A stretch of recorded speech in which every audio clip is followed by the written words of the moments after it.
Bob Murphy, welcoming you to the first regular season game in the history of the New York Mets. Brought to you by Rheingold Extra Dry. Tonight, the New York Mets meet the St. Louis Cardinals right here in St. Louis. Lindsey Nelson, Ralph Kiner, and I are on hand to bring you every bit of the action. Yes, sir, the New York Mets are on the air in their first great season. Right now, Casey Stengel, Johnny Keane, and the four umpires are getting together at home plate for the last-minute check. And right now would be a good time for you to check up on your supply of fine, cold Rheingold. Rheingold Extra Dry. Yes, sir, put some Rheingold on ice because it can add a lot to your enjoyment of the game. Rheingold is brewed for the choicest ingredients. Brewed the long, slow, costlier way for flavor that's brisk and bright and clean, clear through. Rheingold is beer as beer should taste. Dry tells you why. And say right now would be a good time to light up a Viceroy. Viceroy is not too strong, not too light. Viceroy's got the taste that's right.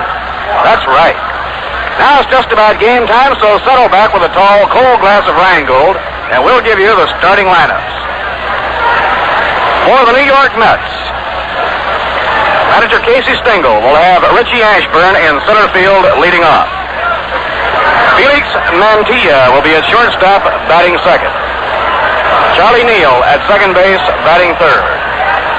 Frank Thomas in right field, batting cleanup. Gus Bell in right field, batting fifth. Gil Hodges playing first base, batting sixth. Don Zimmer will be at third base, batting seventh. Hobie Landreth behind the plate. Hobie will bat eighth. Pitching and batting ninth, veteran right-hander Roger Craig. For the St. Louis Cardinals, and they feel they have a team that will be a strong contender for the National League pennant. Curt Flood will be in center field leading off. Julian Javier at second base, batting second. Bill White will be at first base, batting third. In right field, batting cleanup, Stan the Man Musial. Ken Boyer will be at third base, hitting fifth. Manny Minoso in left field, batting sixth. Gene Oliver catching and batting seventh. Julio Gotay, G-O-T-A-Y. Gotay will be at short, batting eighth. Pitching and batting ninth, Larry Jackson. Tom Gorman from Long Island will umpire behind the plate. Big Bill Tchaikovsky from North Walpole, New Hampshire will call the plays around first. Ed Stahl will be at second. And Al Foreman will be at third. The skies are mostly cloudy. The temperature in the high 40s. The wind right now has subsided and is not really a factor in the ball game. Well, you know, folks, like the sign says, new team, new girl, same great beer. Yes, sir, New York has certainly taken to its brand new National League team, the Mets.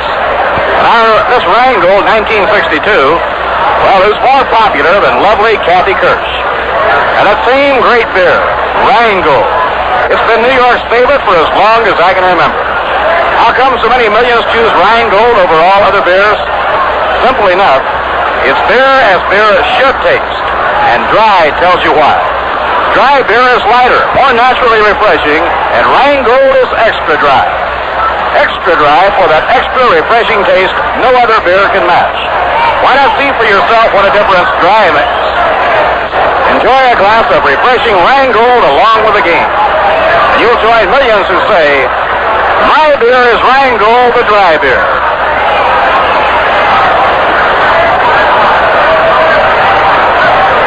Well, we are about to be witnesses to history in the making right here in St. Louis as the New York Mets become a reality. From the dreams and the planning boards, from the works that were required to put the ball club together, from the long work in spring training, everything now bursts on the scene and becomes a reality. And the National League now is back in New York after an absence of 4 years. Managed by Casey Stengel, with George Weiss running the front office, a veteran coaching staff of Sally Hemus, Cookie Lavagetto, Rogers Hornsby, Red Ruffing, and Red Kress. And a starting team tonight that is truly a veteran ball club. This, incidentally, with the exception of Roger Craig, is the exact personnel that played the very first spring training game for the New York Mets back on the 10th of March against the same St. Louis Cardinals. And if you'll recall, Roger Craig actually was to pitch that day, but injured injured a muscle in his back sliding a couple of days before and had to bypass that turn. And the batting order is exactly the same except for one switch. On that day back on March the 10th, Don Zimmer and Felix Mantilla were in reverse positions in the New York Met batting order. Now the outlay in tonight's ball game could be very tricky and could be very important. So much rain has fallen in St. Louis over the last 3 days that the outfield is very, very slow. The infield, of course, was covered throughout the rain and is in pretty good shape. But the outfield is so soggy and so sponge-like that at the last moment, manager Johnny Keane of the Cardinals decided to let his outfielders wear the low-cut, lightweight football shoes, just like the halfbacks wear. Game time temperature here in St. Louis, we were a little bit off in our estimate. They now say it is 55 degrees. But in the outfield for the Cardinals, Manoso in left, Flood in center, and Musial in right, all three are wearing the low-cut, lightweight football shoes, just like the ones worn by the backs and the ends in pro football. Naturally, when they come into the dugout to go on the attack, they'll be taking those off and putting on their regular baseball spikes because the infield was covered and is in pretty good shape. So setting up the Cardinal defense as right-hander Larry Jackson throws in the last of his warm-up tosses. Ken Boyer at third. Julio Gotay at short. Julian Javier at second. And Bill White is at first. In the outfield, Minnie Manoso in left.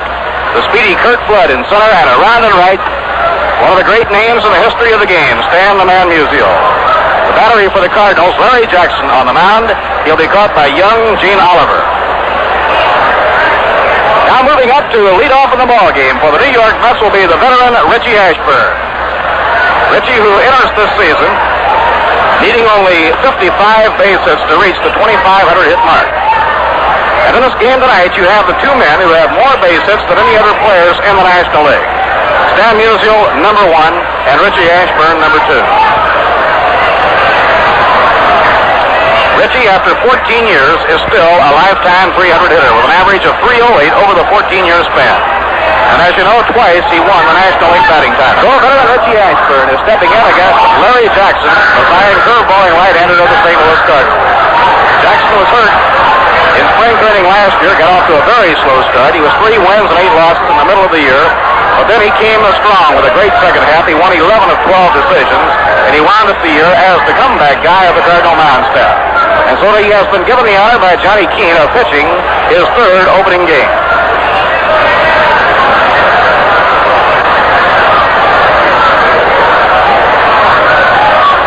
Now Larry Jackson looks in to get his sign from Gene Oliver. Richie Ashburn counttailing the bat around. Jackson is into his windup, and the Mets are in business. The pitch is hit on the ground, down to third, a foul ball. Backhanded by Kenny Boyer, and there's no play. And now it's a reality. We're underway here in St. Louis with Richie Ashburn leading off.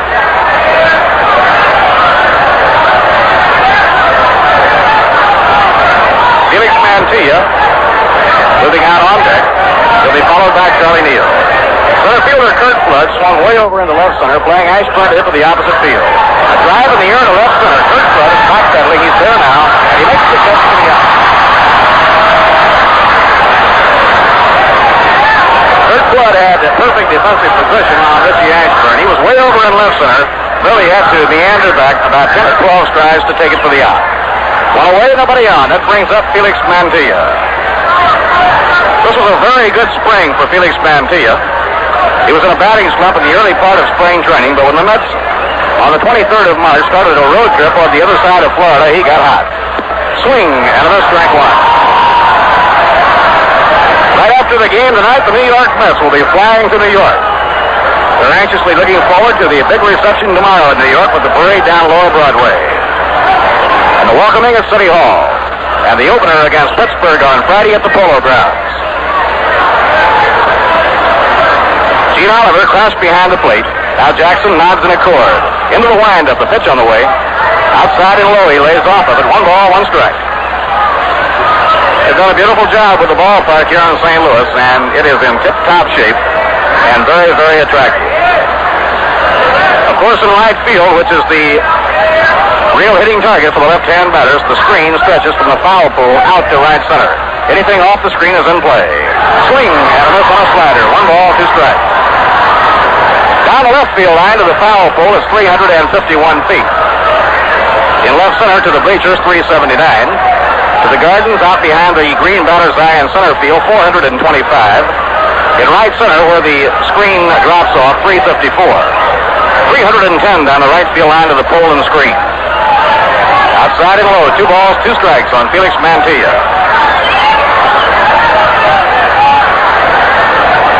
Tonight's game has a particular nostalgic flavor for one of the, not only one, but 2 of the New York Met coaches, Rogers Hornsby and Sally Hemus, who both managed this ball club.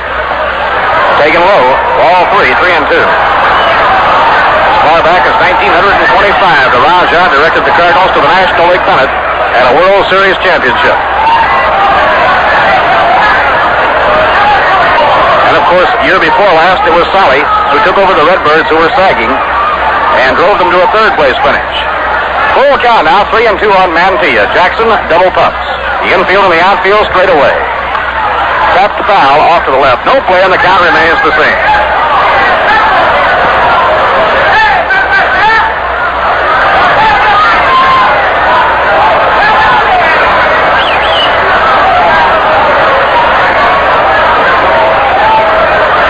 St. Louis relying heavily this year on 2 comparative newcomers. Both saw some service last year, but in the true sense of the word, this will be their first full year, and that would be Gene Oliver and the shortstop Julio Gotay.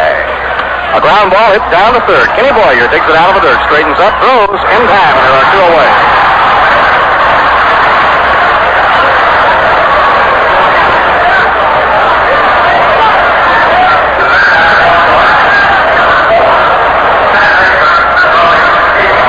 Here's Charlie Neal coming up. Charlie batting third in the order. He looked great all through spring training. Charlie in tip-top shape, and he's hoping to bounce back to the form that he had 2 years ago when he was without question considered the number 1 second baseman in the National League.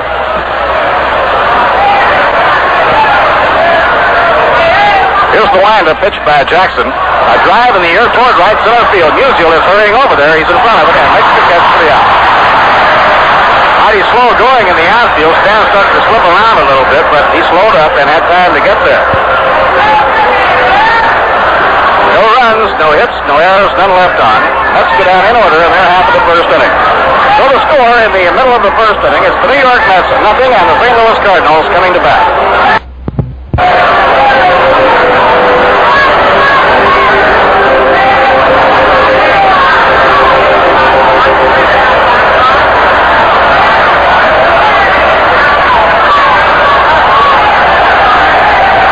The last half of the first inning here in St. Louis, and the Cardinals will be coming up against Roger Craig. Roger has a lifetime record against the Cardinals of 8 wins and 6 losses. Kurt Flood, the center fielder, will be leading off against Roger Craig. Last year was a good one for the speedy Flood, right-hand hitter. Kurt hit .322. He was out hit only by Ken Boyer on the Cardinal Ball Club. Just 24 years old, from Houston, Texas. The wind-up and pitch to him, a strike on the outside corner. Roger Craig on the mound for the Mets. Roger has been the number 1 pitcher in the eyes of Casey Stengel since the very first day of spring training. And every outing during the spring bore that out. Now the wind-up pitch on the way, just off the outside edge. 1 ball, 1 strike. Last year against the Cardinals, Roger Craig won 1 and lost 1. The game he lost, by the way, was to Larry Jackson. Along toward the middle of the season when Jackson started his comeback. Pitching 1-1. A fly ball hit high in the air to center field. Richie Ashburn drifts to his left. He's under it, puts it away for the out. 1 away, nobody on in the last half of the first inning, and the hitter now will be Julian Javier, the second baseman. Cardinals think they have a real star in Julian Javier. Last year he hit .279 with the Cardinals. Now setting up the Mets defensively, Don Zimmer at third, Felix Mantilla at short, Charlie Neal at second, and Gil Hodges at first. Craig into his windup, the pitch to Javier. The right-hand batter tries to bunt and misses, strike 1. In the outfield for the Mets, Frank Thomas in left field, Richie Ashburn in center. Around in right field, Gus Bell. Roger Craig on the mound, and Hobie Landreth, veteran of 11 campaigns in the National League, working behind the plate.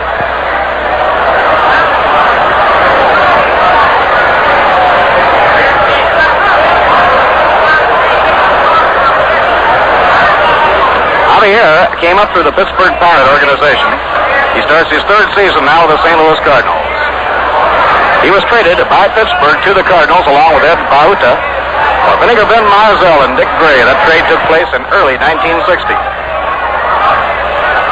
The Cardinals are mighty satisfied with the trade.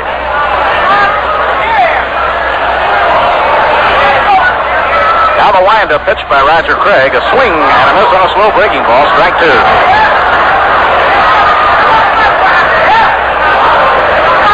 No score, last half of inning number one. One out and nobody on. Temperature 55 degrees. Everybody really sweating it out all day long, hoping that no rain would fall, and it didn't. Had it rained any at all today, it would have knocked this game out because this field just couldn't stand any water now. Now Roger winds. Here's his pitch. Look out. He has to hit the dirt to get out of the way, and he made him wiggle. 1 ball and 2 strikes. A high hard one. Got away from Roger, and Julian Javier had to get out of the way in a hurry.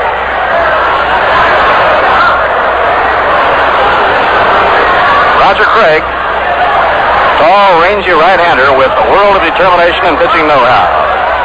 He was delighted to get a chance to pitch for the New York Mets. He worked hard all winter prior to reporting to spring training, and he is in perfect shape. Nice for the hole. Up with the ball, takes it back in, and Javier is on with a single drilled through the hole into left field. So there is the initial base hit of the ball game. Now the hitter is Bill White, the first baseman.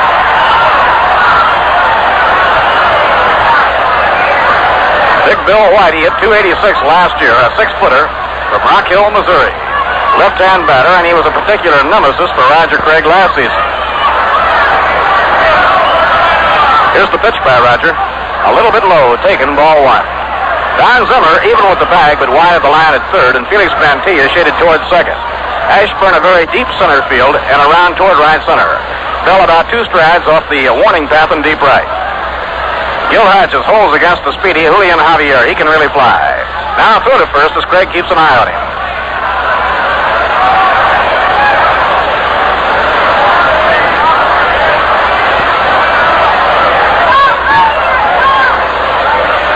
Throwing to first once again. Roger Craig on the mound for the Mets. Roger was born in Durham, North Carolina. For the last 3 years, he's made his home in Long Beach, California. He started out 12 years ago, Newport News. Craig now a 7-year veteran with a lifetime record of 49 wins and 38 losses. Now Roger makes the 1-second stop. Time is called by Bill White, and he steps out of the batter's box.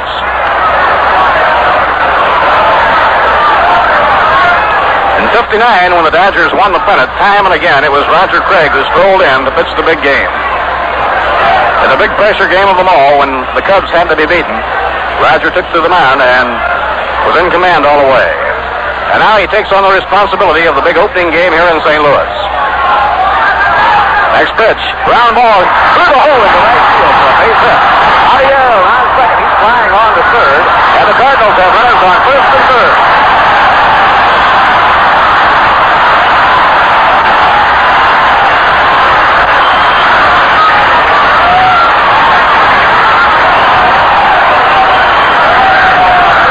Hit by Bill White, just beyond the reach of Gil Hodges, who tried to make a backhand play on it. Stan Musial is up to hit.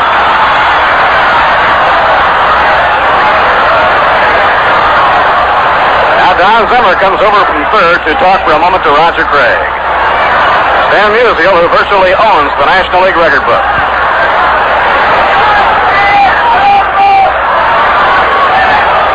Runners on first and third, 1 out. Charlie Neal and Felix Mantilla setting up, hoping for a shot at a double play. Inside and low, it's ball one. Low breaking ball thrown by Craig. Musial, after 20 years, has a lifetime average of glittering .333.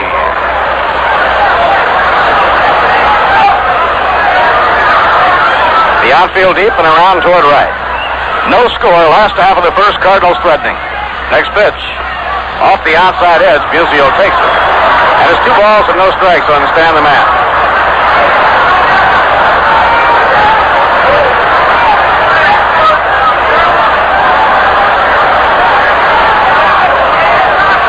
Manager Johnny Keene running his ball club off the lines at third with Harry Walker coaching at first. Now throw to first by Craig, not in time. Bill White easily getting back. Craig up in pitching position, delivers. Grounded foul down the first baseline, no play.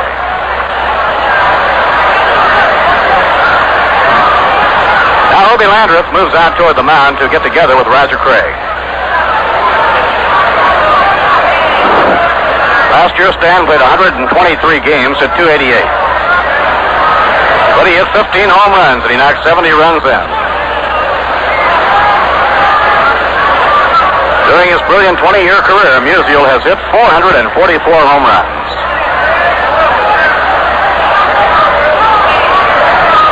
Now Craig up in pitching position, a 2-1 delivery, outside, ball 3, and now it's 3-1 on Musial.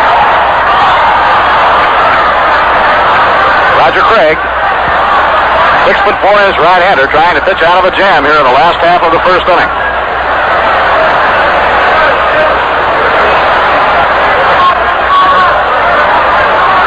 A throw to first, not in time. Bill White hurrying back. Javier, the lead runner on third, Bill White on first. Now the pitch thrown. The runner goes towards second. A fly ball hit the short left field. Thomas coming hard. It drops to a base hit. In the score comes Javier, and the Cardinals go in front 1-0.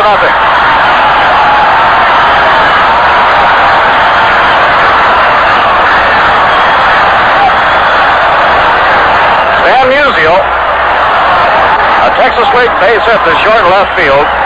Hot fly that landed in between Felix Mantilla and Frank Thomas. Javier comes in to score. The Cardinals lead 1-0.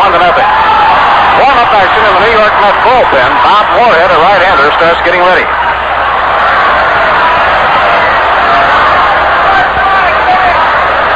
3 hits in a row now for the Cardinals. Now the batter is Ken Boyer. He's led the Cardinal offense for the last 4 years.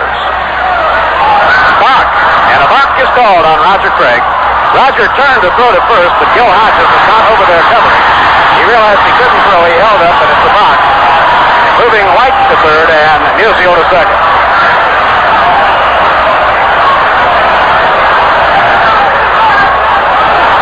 Roger perhaps a little bit upset by the anxiety of the opening ball game and of the 3 hits in a row by the St. Louis Cardinals.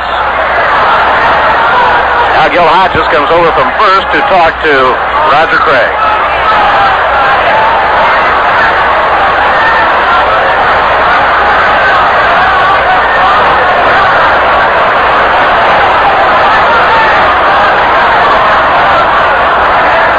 Redbirds have runners on second and third, 1 out. They have 1 run in. Last of the first inning, Boyer the hitter. Now Hobie across behind the plate, signs for the pitch. Ashburn strides a bit toward left center against Ken Boyer, right-hand hitter with a lot of power. Craig swings into his windup. Here's the pitch on the way. Outside and low, it's ball 1.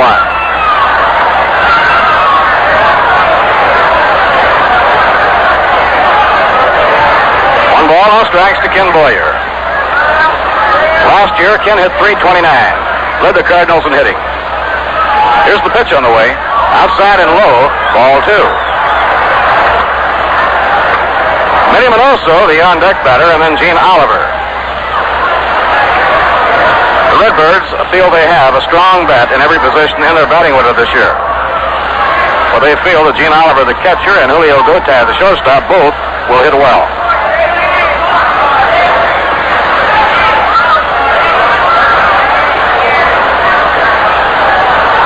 Pitching 2-0. Strike called on the outside corner to Boyer. 2 balls and a strike. Roger Craig, normally a very fast worker on the mound, taking plenty of time as he tries to pitch out of a tough jam in the last half of the first inning.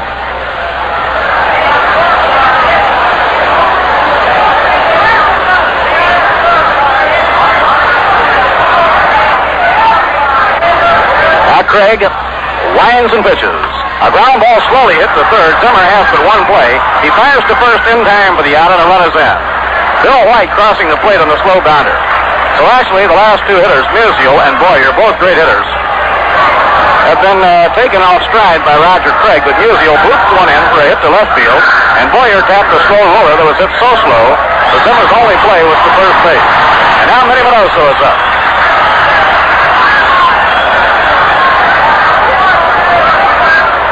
Minnie Minoso. Middle American League star for Cleveland and the White Sox, who came to the Cardinals in the swamp for Joe Cunningham.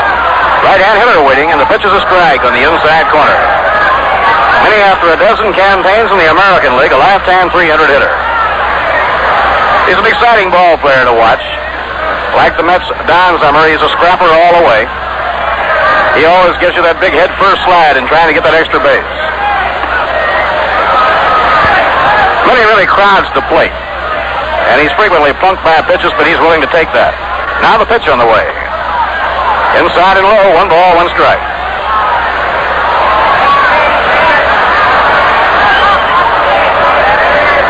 Two runs are in. The Cardinals lead 2-0. We're in the last half of the first inning. Ryan Gold Extra Dry, your radio host from St. Louis. We certainly hope you're enjoying it. Now the 1-1 pitch. He tried to hold up on the swing, and Tom Gorman says he did check up in time. 2 balls and a strike.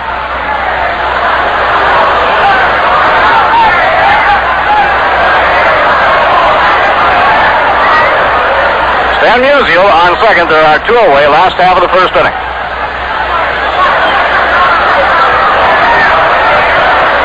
Now Craig with a long look in.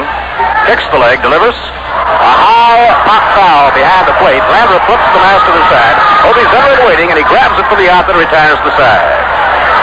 So actually, Craig, the last 3 hitters he faced, Musial, Boyer, and Minoso, did an outstanding job. But the St. Louis Cardinals scored 2 runs. There were 3 hits. No errors. 1 man left on. At the end of 1, the score, the St. Louis Cardinals 2, and the New York Mets, nothing. Frank Thomas will be leading off against Larry Jackson in the top half of the second. The Mets hoping to dig in and go to work and get the 2 runs back. Fastball inside and high. It's ball 1. Johnny Keane and his pitching coach, Harry Paulette, both feel that Larry Jackson can have a great year and be the bell cow of the pitching staff. Jackson, the 30-year-old right-hander, lines and pitches a ground smash to short. Julio Gotay is up with it, pegs to White in time for the out. He almost made his throw too wide, but White, with a long stretch, went out to get it. One away, nobody on. That'll bring up Gus Bell.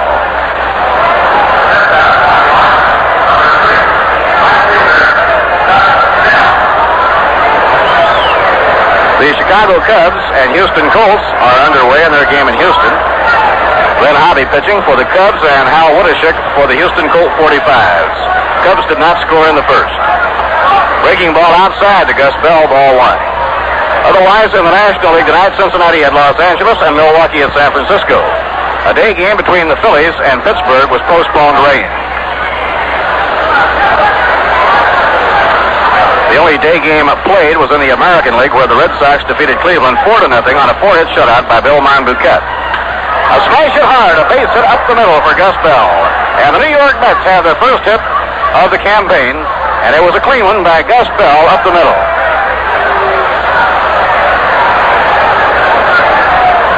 Now, while we're waiting for Gil Hodges to step in, let's step out for station identification. This is WGY Schenectady.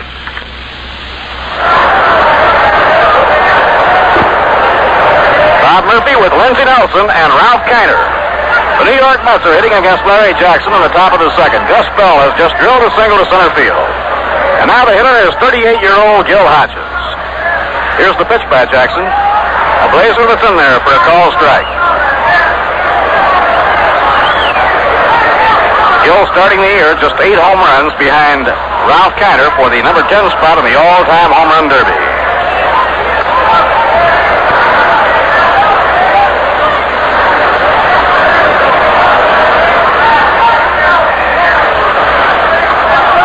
Breaking ball over, a strike on the outside corner. He was threading a needle with that one.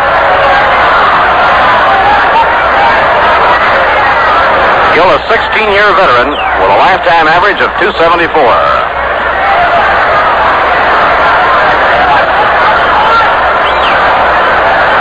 Gill has a good chance to join the 2,000 hit club this year. One away, one on. The two-strike pitch by Jackson, and he pops the ball up on the left side of the infield. Kenny Boyer in toward the mound is waiting under it, and Boyer takes it for the out. Now there are two away, a runner on first, Gus Bell, and coming on to hit will be Don Zimmer. Cardinals 2, New York Mets nothing. We're in the top half of the second. Detroit and Washington postponed rain in Washington. They are underway in Kansas City. The Minnesota Twins nothing, Kansas City A's nothing at the end of one, and that's Camilo Pascual against Wyatt.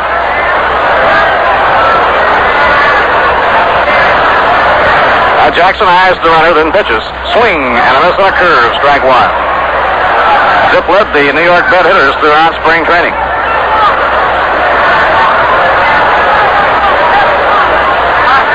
Don got off to a great start for the Chicago Cubs last year. He hit extremely well the first half of the year, and he had a number of timely home runs. Jackson's pitch, a ground smash over the mound, over second, a base hit to center field. Bill around second will hold up there as Kurt Flood flips the ball back in. And the Mets now on singles by Gus Bell and Don Zimmer have two men on.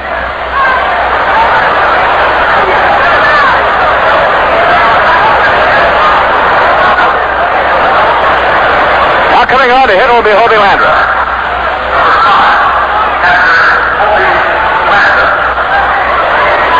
Hobie had the honor of being the first player selected by the New York Mets in the expansion draft of last October 10th.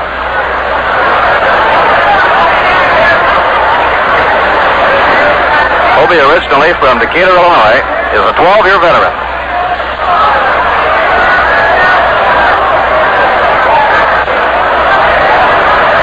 Hobie, a left-hand hitter, and the Cardinal outfield shades just a little bit around toward right. Hemus on the coaching lines at third, and Cookie Lavagetto on the lines at first. The Mets trailing 2-0 now have the tying runs posted with two men down. Curveballing Larry Jackson makes the 1 second stop, kicks the leg, delivers. He starts him off with a fastball, but it's outside. 1 ball and no strikes. The Cardinals, after this game, will have an off day tomorrow, and then they'll be in Chicago on Friday. The Mets will be coming home to open a 4-game weekend series against Pittsburgh. Opening day Friday, a day game Saturday, and our big doubleheader with Pittsburgh on Sunday.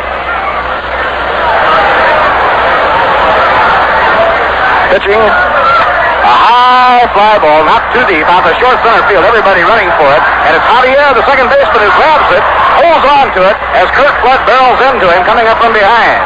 But Javier holds on to it, and the side is retired. A pop fly to short center field. Flood at the last moment tried to sidestep and get out of the way, but he crashed into Javier, not too hard. Nobody hurt on the play, and the side is out. No runs, 2 hits. No errors, and 2 left on.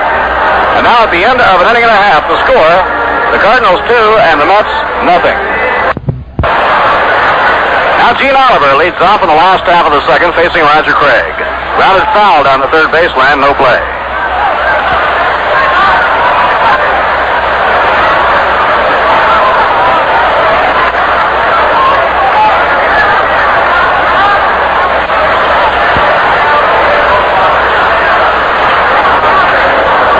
Pitch on the way. Breaking ball over, a beauty by Craig. 2-strike count on strapping Gene Oliver. Oliver last year had 40 home runs, 36 in the Coast League and 4 with the Cardinals. And they think he's going to become a real good hitter. Outside and low, Hobie digging it out of the dirt. 1 ball and 2 strikes. Gene Oliver is from Moline, Illinois. He has the size for it. He's 6'2", weighs 215 pounds. 27 years old.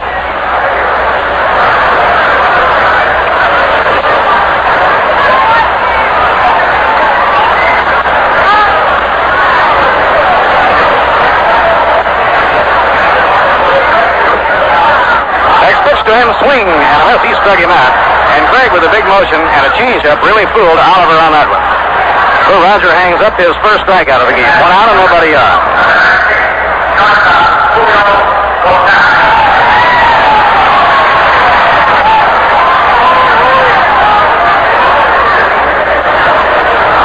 One away, nobody on. The batter now is Julio Gotay, the shortstop. Last year, Julio Gotay played at San Juan and then later at Charleston when the franchise moved, and he had a good year in AAA. He had 307. He was in 10 games with the Cardinals. Outside and low, it's ball 1.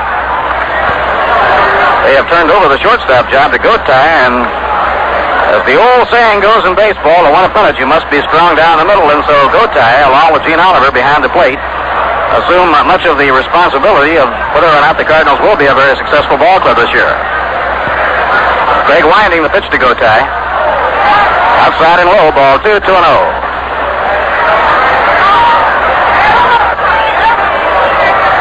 Cardinals 2, Mets nothing. We're in the last half of the second.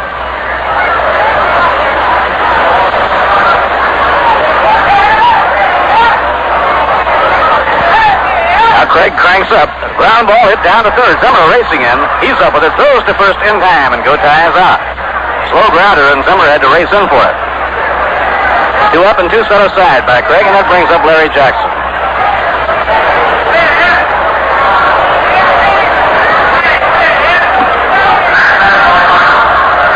Red Shandies has been added to the active roster of the St. Louis Cardinals. 2 outs and nobody on. Here's Jackson. Tonight for Larry Jackson marks the 3rd time he has been honored by pitching the opening game for the Cardinals. A high foul, well hit.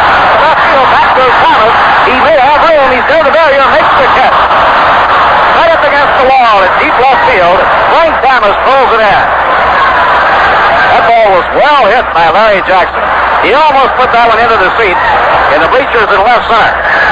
No runs, no hits, no errors, none left on.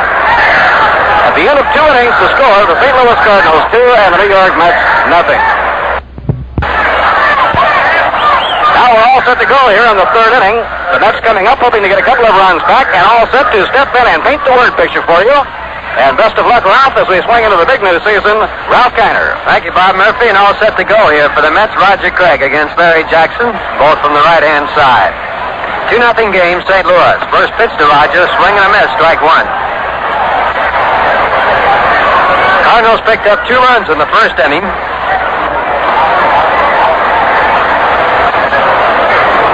Top of the 3rd right now, Roger Craig, the batter. Jackson back with a fastball, called strike 2. So Larry Jackson on top of Roger Craig. No balls and 2 strikes. It'll be Roger Craig, Richie Ashburn, and Felix Mantilla here in the top of the 3rd inning.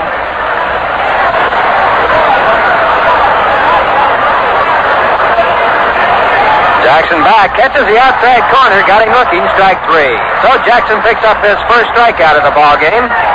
Roger Craig going down, and the batter stepping in is Richie Ashburn. Richie flied out to center field in his first time at bat in this National League season. Last year hit .257 for the Chicago Cubs, has a lifetime batting average of .308. Twice has led the National League in batting with .338 in 1955 and .350 in 1958. Left-handed batter, outfield shifting over to the left side. Ken Boyer right on top of third base and just about a step in. Gotay deep in the hole at the shortstop position. First pitch to Richie, taken at the knees, a curveball, strike 1.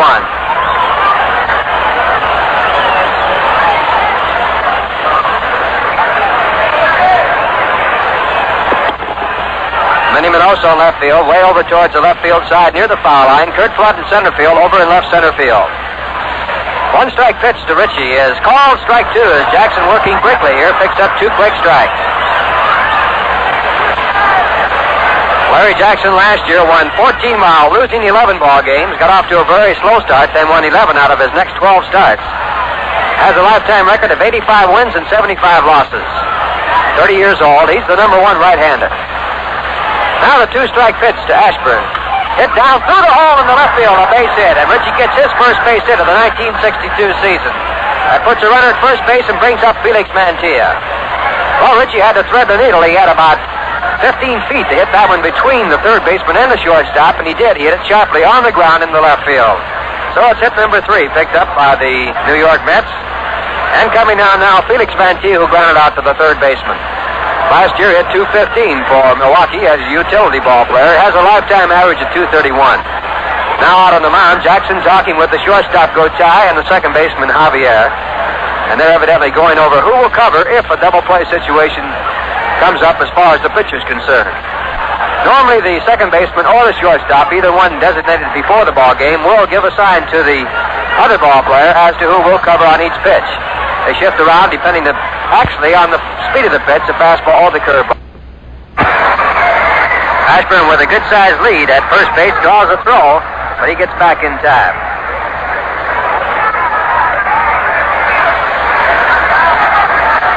Mantilla, right-hander, deep in the box. Jackson looking, throws home. It's high for ball 1. On deck, Charlie Neal. Coaching at third base, Salahimus giving the sign to the batter as Felix Mantilla looks down to see what's going on. Score 2-0 in favor of the St. Louis Cardinals, top of the third. Jackson checking Ashburn at first. There's a ball fouled away. Strike 1. 1 ball, 1 strike. The field condition here at Busch Stadium is not good. Yesterday's opener postponed because of rain, and it was actually mainly due to the field condition being so wet that the game could not be played. That's the first opener that's been postponed in St. Louis in 25 years. 1-1 count on Mantilla. Jackson checking Ashburn at first. Comes to the plate. Curveball, it's high. Ball 2. 2 balls, 1 strike.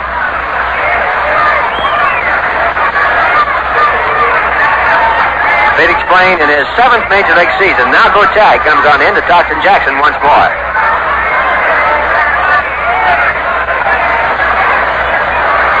This is the 87th National League opener. First game was played way back in 1876 when Boston beat Philadelphia 6-5.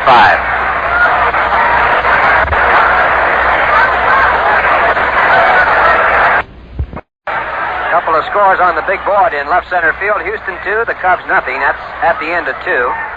Minnesota nothing, Kansas City nothing at the end of 2. Right here, it's 2-0 Cardinals, top of the third. Now set to go, a check in the swing. It's up high, ball 3. So Jackson now behind 3 balls and 1 strike. Ashburn at first base, 1 man out. No wind at all at this point. Earlier in the ball game, it was blowing in slightly from left field. In fact, it held up a real strong bit by Larry Jackson for a home run off of Roger Craig.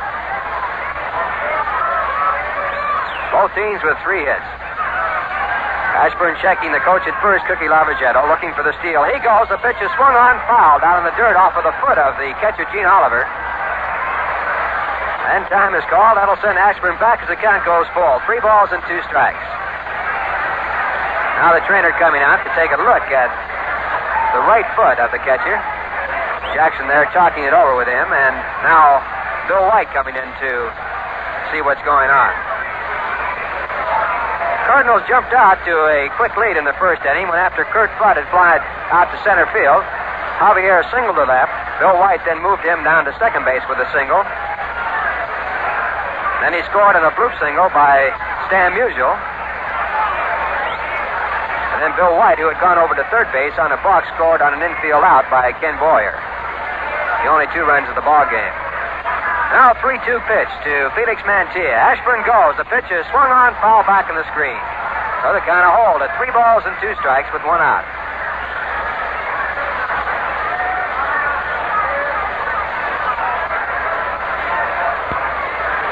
Fine crowd on hand. It was estimated that they would draw approximately 20,000 people for the opening night. And in spite of the fact that the temperature has to be pretty close to 50 degrees, we have about that many out here. Bleachers in left field and in right field, practically full. Now the 3-2 setup. Mantilla the batter. Ashburn being held. Now goes. The pitch is hit on the ground and foul. So once again, the count will stay at 3 balls and 2 strikes. Well, Ashburn, who had trouble all spring with his legs, now getting a good workout running on the 3-2 pitch. For the ball game, he said his leg, actually both legs, have come along very nicely, and he's in good shape to start the season. Mets had very little injury trouble during spring training. 3-2. Mantilla the batter. Ashburn does not go. The pitch is high, and Mantilla gets first base free. So Jackson gives up his first walk of the ball game.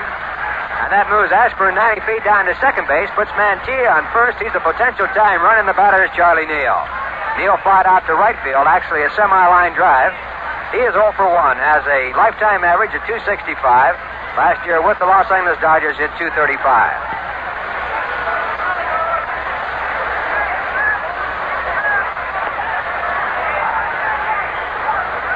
Richie Ashburn at second base. At first base, Mantilla. At the plate, Charlie Neal. Infield playing straightaway, outfield straightaway. The on-deck batter, Frank Thomas. One man down, the score 2-0, St. Louis Cardinals. Jackson checking. Ashburn at second, comes inside with a slider, ball one. Neal moving away, falls down on the ground. It wasn't too close. 1 ball, no strikes. Charlie Neal had a fine spring for the Mets. And manager Casey Stengel says you got to figure this man in the first division as a second baseman. He can play on any team. Next pitch, foul away, strike one. 1 ball, 1 strike. Charlie Neal can play shortstop, although the Mets have not used him there at any time. Ashburn looking down at Solly Hemus at third base for a sign. Mantilla at first base has a short lead. Bill White playing behind him. 1 man out. Jackson checking Ashburn. Now comes with a 1-1 pitch. It's up high, ball 2. 2 balls, 1 strike, 1 out.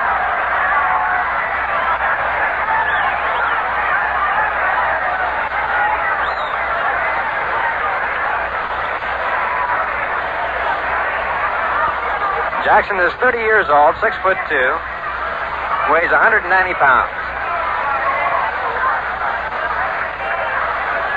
The 2-1 pitch to Neal is inside, ball 3. So now Jackson a pitch away from loading them up. 3 balls and 1 strike. Jackson last year got off to a very slow start when he had his jaw broken with a piece of a flying bat from the bat of Duke Snyder.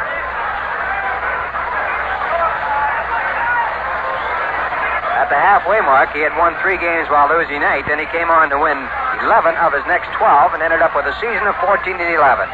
Now the 3-1 pitch to Charlie Neal. On the ground, through into the right field, a base hit. Ashburn rounding third will come on in. Mantilla is going over to third base. The throw is not cut off by Gotay, but Charlie Neal holds it first, and the Mets have scored their first run of the 1962 season and their first run in their history in the National League play. It's a 2-1 game. Runners at first and third base, and the batter is Frank Thomas. Charlie Neal with a base hit through the hole in the right field. Picks up his first run batted into the 1962 season. The game is 2-1 in favor of the Cardinals, and Frank Thomas steps in. Frank was out on the ground to the shortstop in his first try. Last year hit .281 for the Milwaukee Braves and the Chicago Cubs. He had 27 home runs and 73 runs batted in. He has a lifetime average of .268.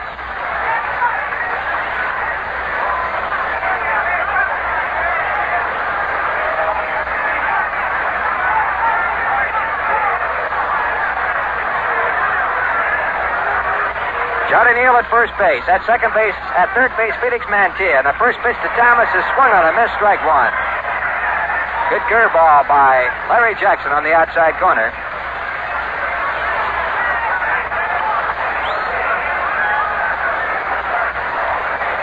Two to 1 Cardinals, top of the third inning. Thomas, the cleanup batter, playing in left field, stands right on top of the plate. You can't get any closer.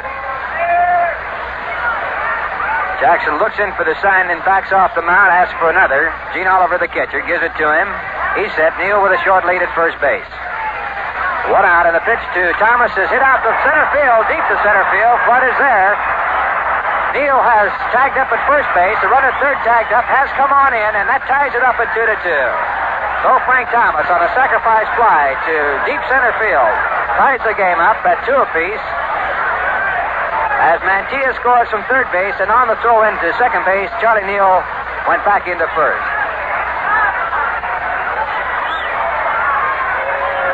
That brings up Gus Bell. Gus got the first base hit for the Mets in the second inning, a single to center field.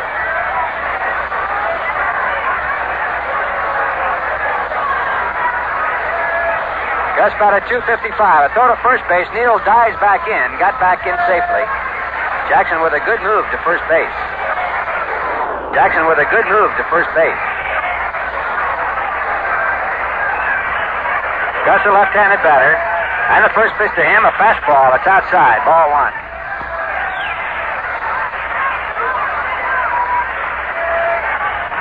Two runs are in. The game all tied up at 2-2, top of the third inning. Gus playing his 13th Major League season. Outfield slightly to right. Again, that quick throw to first base, and Neal goes back in on his hands and knees this time. The play is not quite that close, but Neal is taking no chances. Time called as Gus steps out of the batter's box. The on-deck batter is Gil Hodges.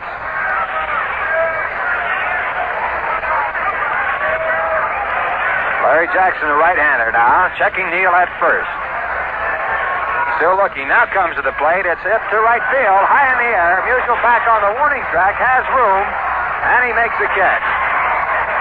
And so now with the score all tied, the New York Mets score their first two runs of the 1962 season. In the inning for the Mets, 2 runs on 2 bases, no errors, 1 man left in the score. At the end of 2 1/2 innings of play, the New York Mets 2, the St. Louis Cardinals 2. Coming up now, jazz, smooth, suave, and sweet. Why don't you listen?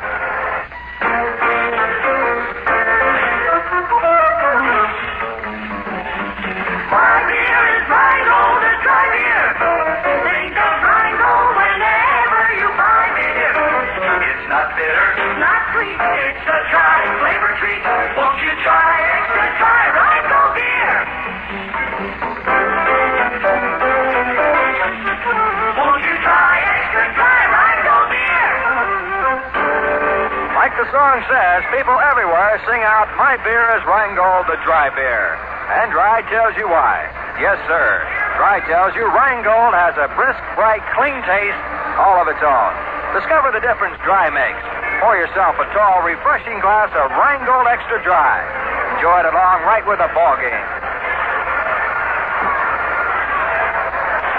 Well, now while we have a quick second, we pause for station identification.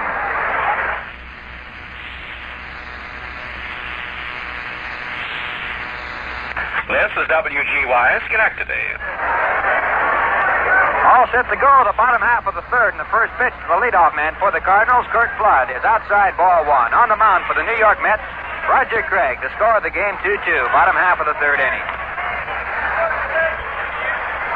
Florida right-hander, lines one by Zimmer in the left field, a base hit. Coming in now, Thomas picks it up, holds him there, and Flood has his first base hit of the 1962 season. Hit number 4 off Roger Craig. The hits are all even. Flood had previously flied out to center field as the leadoff batter for the Cardinals. He is now 1 for 2, and the batter stepping on Julian Javier. Javier with a base hit to left field, and his first time up, he scored a run. First one of the ball game. The right-handed batter hit .279 last year to lead all second basemen in the National League in batting. Roger Craig, the right-hander. Flood can fly at first base. He's got a good lead. 2-2 game. First pitch is tried. Attempted a bunt down the third base line. Foul back in the Landers' glove. Strike one. Javier, a very fast man. Zimmer at third base playing very shallow. Outfield straightaway. And both Charlie Neal and Mantilla short at their respective positions of second base and shortstop. Flood at first base, very speedy. The batter, Javier, very speedy. Roger Craig into the stretch, checking the runner at first base. And to the plate. There goes Flood. A pitch out. The throw to second base is on the wrong side, and Flood gets in. So Kurt Flood with a stolen base. As the throw had to be a perfect throw to get him. The throw was on the wrong side of the bag. No play made. And the count, 1 ball, 1 strike. That puts the potential go-ahead run at second base with no one out in the bottom half of the third.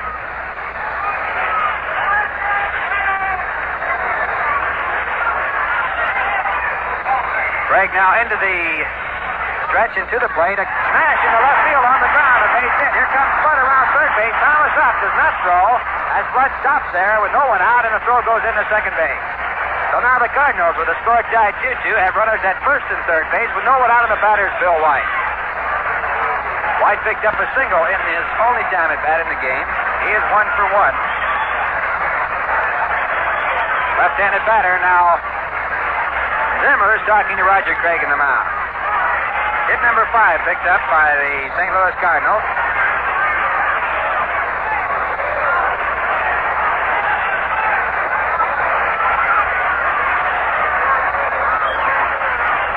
Bill White, who hit .286 last year, 20 home runs, 90 runs batted in. He has a lifetime average of .281.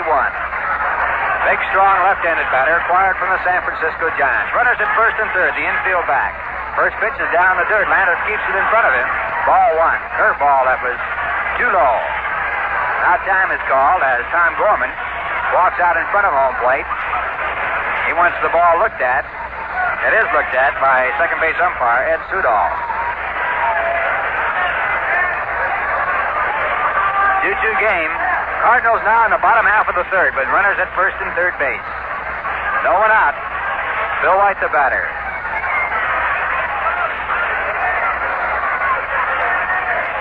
The on-deck batter, Stan Musial.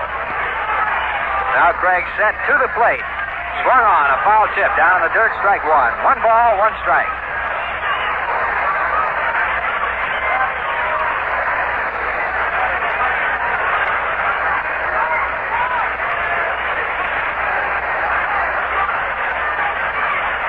Roger Craig, 6'4", making his debut for the New York Mets. Last year was 5-6 for the Los Angeles Dodgers. He appeared in 40 games. Now the pitch to Bill White, too low, ball 2. Craig missing with a slider down below the knees. 2 balls, 1 strike. Zimmer playing back at third base. They're going for the double play. They'll give up the run.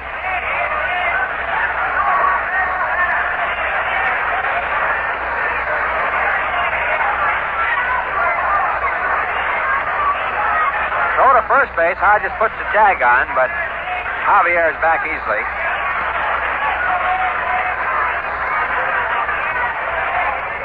Now Craig calls time. He wants a new ball. And Tom Gorman gives it to him. And Craig says, I want another one. He changes again.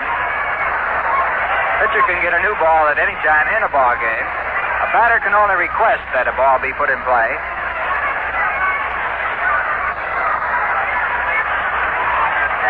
Minnesota has gone out in front of Kansas City in the top of the 4th, 2-0. Right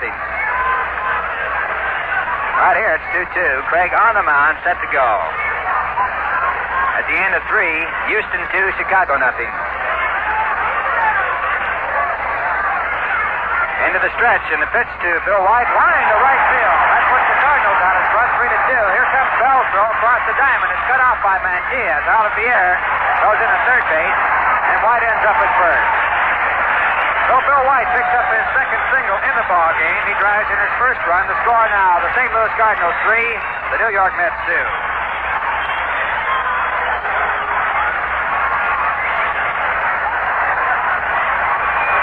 Well, there was no doubt about that base hit. It was a line shot to right field.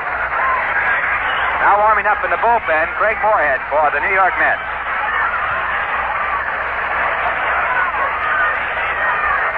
Hit number 6 for the Cardinals. And the batter, Stan Musial. Stan drove in the first run of the game when he dropped a single in front of Frank Thomas in left field. And this fellow holds the highest lifetime batting average of any active player in Major League Ball, .333. Last year he had .288 for the Cardinals. And he has a total of 444 home runs in his Major League career. Left-handed batter, and the first pitch to Stan is outside. A fastball. Ball 1. Javier at third base. At first base, Bill White.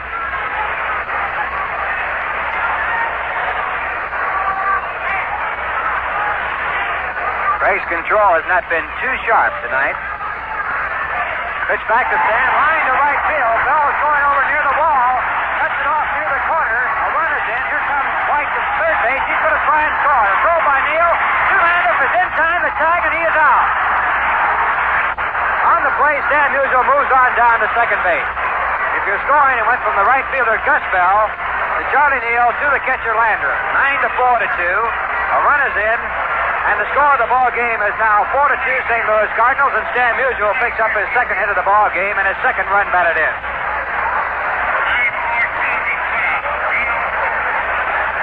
It took a perfect throw by Charlie Neal in the second base cutoff position to nail Bill White trying to score from first base, and it was perfect. Landrum got the ball just as White arrived. The tag was unnecessary because the throw was in perfect position. And now the batter is Ken Boyer.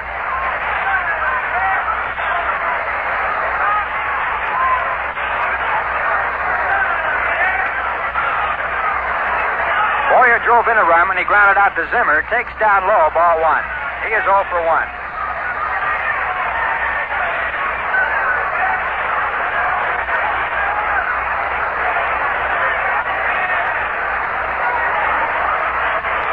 Credit Stan Musial with the double on the base hit.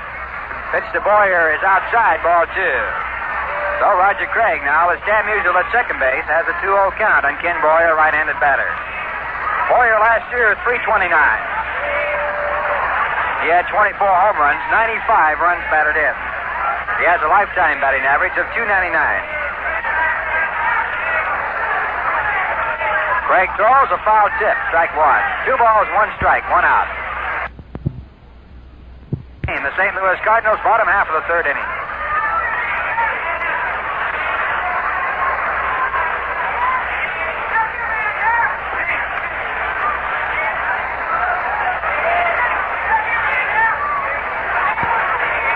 Moyet still throwing in the bullpen for the New York Mets, as Roger Craig looks in for the sign of the 2-1 pitch.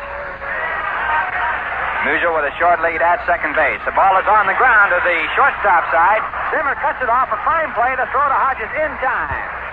Don Zimmer cutting across in front of the shortstop. Mantilla made a one-handed glove catch of the hard ground ball. Turned through in time to get Boyer first for out number 2. On the play, Stan Musial held at second base, and the batter stepping in is Manny Minoso.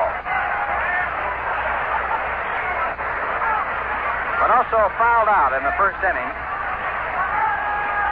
Right-handed batter who hit 280 for the Chicago White Sox last year. He has a lifetime average of 304.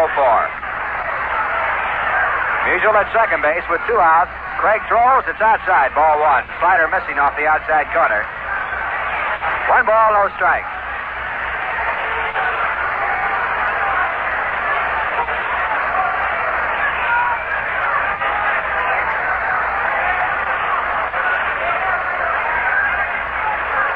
Craig looking for the sign from Hobie Landreth.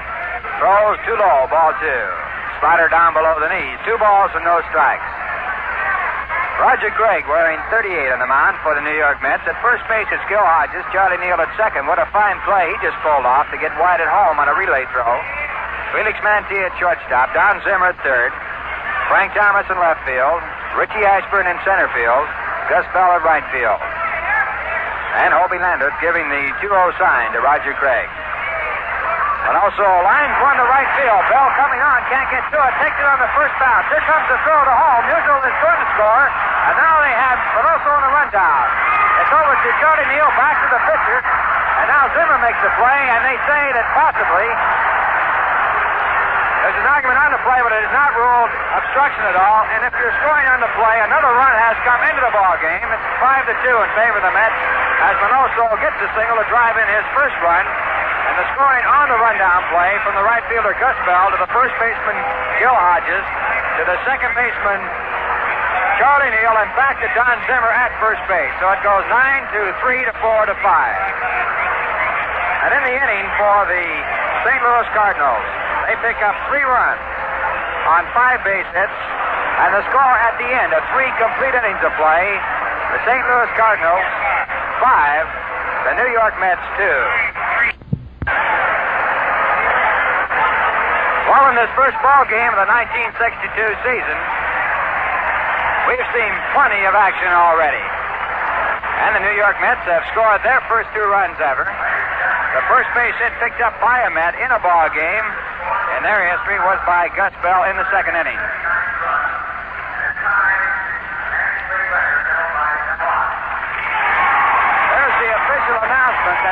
scored by Stan Musial was his 1,859th run scored in his Major League career, and it ties the all-time National League record held by Mel Ott. Well, that's going to be one of probably many records, National League all-time records, that Stan Musial will set this year. He has a chance to set the all-time record in hits. That's held by Horace Wagner. The all-time record in at-bats, which also is held by Horace Wagner. The all-time record of runs batted in, held by Mel Ott. The all-time record of games played, held by Wagner. The all-time record of Major League base hits, long hits, held by Babe Ruth. The all-time record of total bases held by Cobb. Stan Musial just tying one of the all-time records. Now we're at the top of the fourth. And the first batter, Gil Hodges, takes outside from Larry Jackson. Larry Jackson working in the top of the fourth inning. The score of the ball game, 5-2 in favor of the St. Louis Cardinals, as they have gone out in front in the third with 3 big runs. Gil popped up to the third baseman. He is 0 for 1. Right-hander back, and there's a drive deep to left field. This one could go all the way. Manoso's back by the ball. He can't get to it. A home run.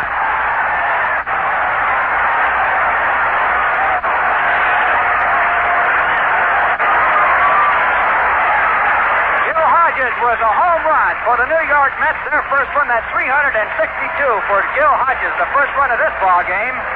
And the score of the game is now 5-3. That was a deep drive to left field against the wind that went in about 14 rows in the area, about 358 feet away from home plate. And now Don Zimmer steps in. 5-3 in favor of the St. Louis Cardinals. Don has a single and one time up. Takes high, ball 1. Right-handed batter against Larry Jackson. That home run by Gil Hodges has just placed him ahead of Joe DiMaggio on the all-time home run list. A swing and a foul, strike 1. 1 ball, 1 strike, Don Zimmer.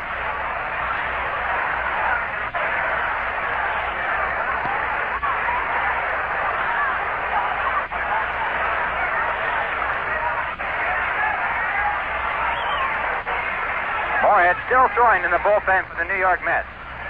Now Larry Jackson with his 1-1 pitch to the right-handed batter Zimmer. A hard ground ball down to Javier at second base. He moves to his right, comes up, throws in time. Out number 1.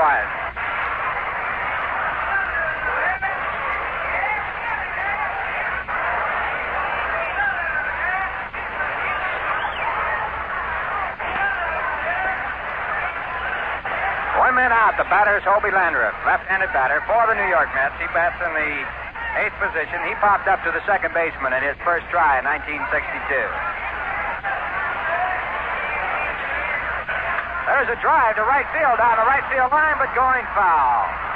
Landreth picking on a slow curveball, lined it down the right field line, but just a little bit too far in the foul territory. Strike 1. The field dimensions here at Busch Stadium, 310 feet down the right field line. In right center, 354 feet. But running from the 310 mark to the 354 mark, a high screen, so a home run has to travel about 30 feet in the air above the ground level. Jackson back outside, ball 1. 1 ball, 1 strike. In straightaway center field, it's 422 feet. In left center field, 379 feet. And down the left field line, 351. This is the left-handed hitter's ballpark. Jackson into the windup. And back to Landreth with the 1-1 pitch. A let up that's fouled away. Strike 2. 1 ball, 2 strikes.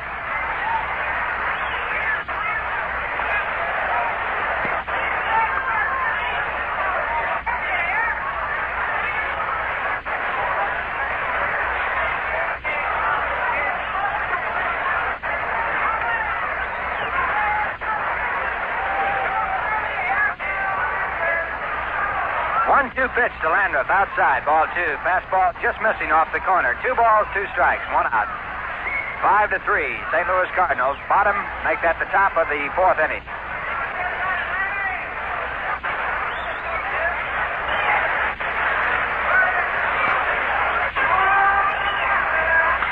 Jackson back and a fly ball out to left field. Coming on slowly, Manoso, he's there, pounds his glove once and makes the catch. So Manoso makes its first put out in the National League, and we have a pinch hitter coming up for the New York Mets. Boucher now coming in to bat for the New York Mets. Ed Boucher, and that means that Roger Craig will go out of the ball game, and warming up in the bullpen for the Mets, Craig Moorhead.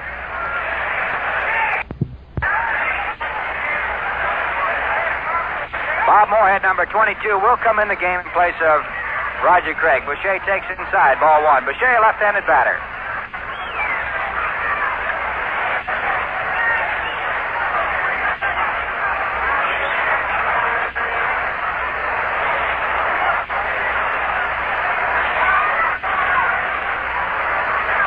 Jackson back, and it's on the knees. Strike one. 1 ball, 1 strike to Ed Boucher.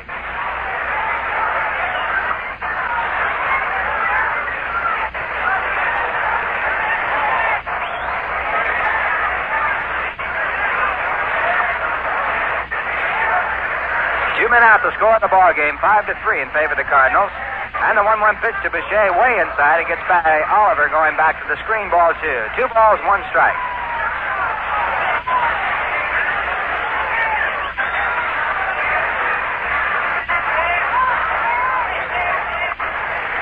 Boucher last year with the Chicago Cubs came up with the Philadelphia Phillies.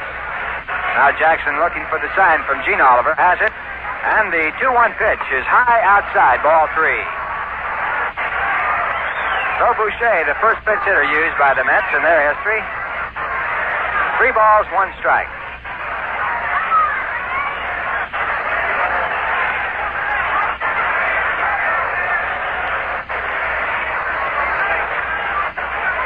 Jackson says, give me another sign on the 3-1 count. Still looking. Now sets into the windup. Back to the plate, high outside, ball 4. So Boucher picks up a walk. That's Jackson's second walk in the ball game. And that puts a runner at first base and brings up Richie Ashburn. Richie 1 for 2. He singled to left field and scored a run in the 3rd inning, and he flied out to center field. He represents the potential tying run. The on-deck batter, Felix Mantilla. Bill White at first base, holding Boucher on. And the Cardinals shifting around towards the left on Ashburn. Jackson's first pitch is a strike called. Ashburn decoying the bunt, moved on down the line as though to bunt. He pulled Boyer in quickly from third base. No balls and 1 strike.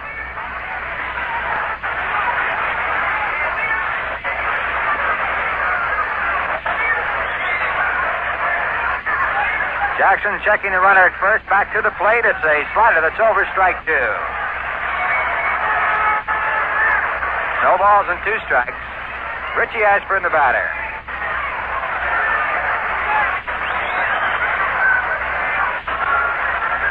Defensively for the St. Louis Cardinals, Oliver behind home plate. First base, Bill White. He has now moved behind Boucher.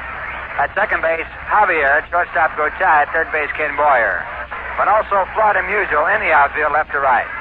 The 2-strike pitch. Line down to White at first base on the first hop. He makes a fine play, goes over, taps the bag himself, and that retires the side. That ball was well hit. And in the inning for the New York Mets, they pick up 1 run on their first home run. Gil Hodges, 362nd. 1 base hit. No errors, no one left in the score at the end of 3 1/2 innings of play. The St. Louis Cardinals 5, the New York Mets 3. You know, being New York's largest selling beer, you'd figure that Rheingold had quite a story behind it. But actually, it can be summed up in 2 words. Yes, 2 little words, extra dry. Those 2 little words tell you why Rheingold has a flavor all its own. An extra refreshing flavor other beers just don't have. Rheingold's extra dry brewing is long, slow, and costly, but it makes a big difference in taste. The flavor of Rheingold comes through brisk and bright and clean. It's beer as beer should taste. Any wonder then that millions of people say, my beer is Rheingold, the dry beer? But discover the difference that dry makes yourself. Enjoy fine cold Rheingold right along with the game. Just open up or order up Rheingold Extra Dry.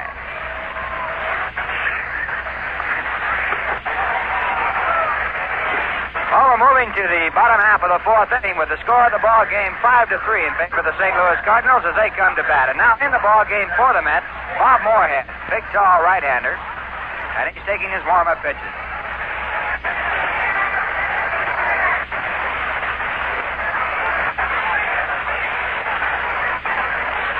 Bob Moorhead, the right-hander now, completing the starts as he'll be working to Gene Oliver here in the bottom half of the fourth.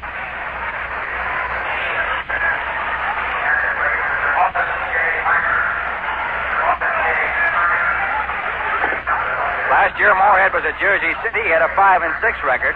He appeared in 21 games, and he had a fine earned run average of 3.33. Comes from Pennsylvania. He's 6'1", 170 pounds. And his first pitch to Oliver, just too low, ball one. Roger Craig started the ball game for the Mets. He worked the first 3 innings, giving up the 5 runs on 7 hits. He struck out 1, he walked none. So Moorhead will work to Oliver, Gotay, and Jackson here in the bottom of the 4th inning. There's a base hit. The line caught by Mantilla, and it almost tears him away as he catches the ball after jumping high in the air. Fine play by Felix Mantilla on a shot by the catcher, Gene Oliver.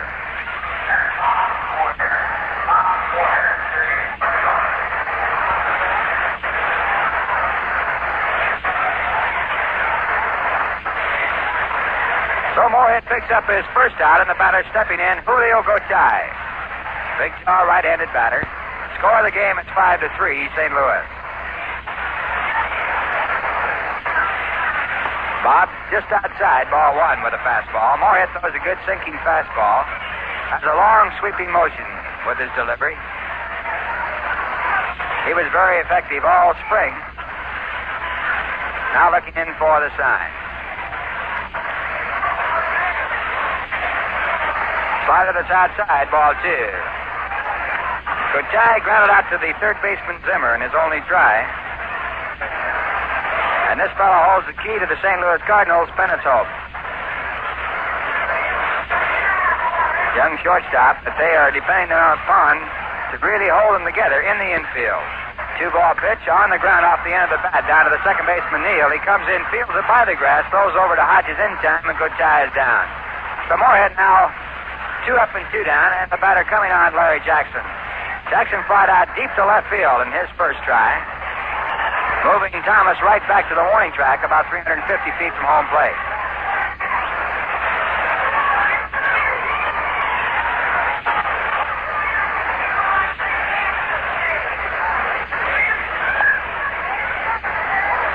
Now time is called as Landreth, Mantilla, Zimmer, and Neal all talk it over with Bob Moorhead on the mound.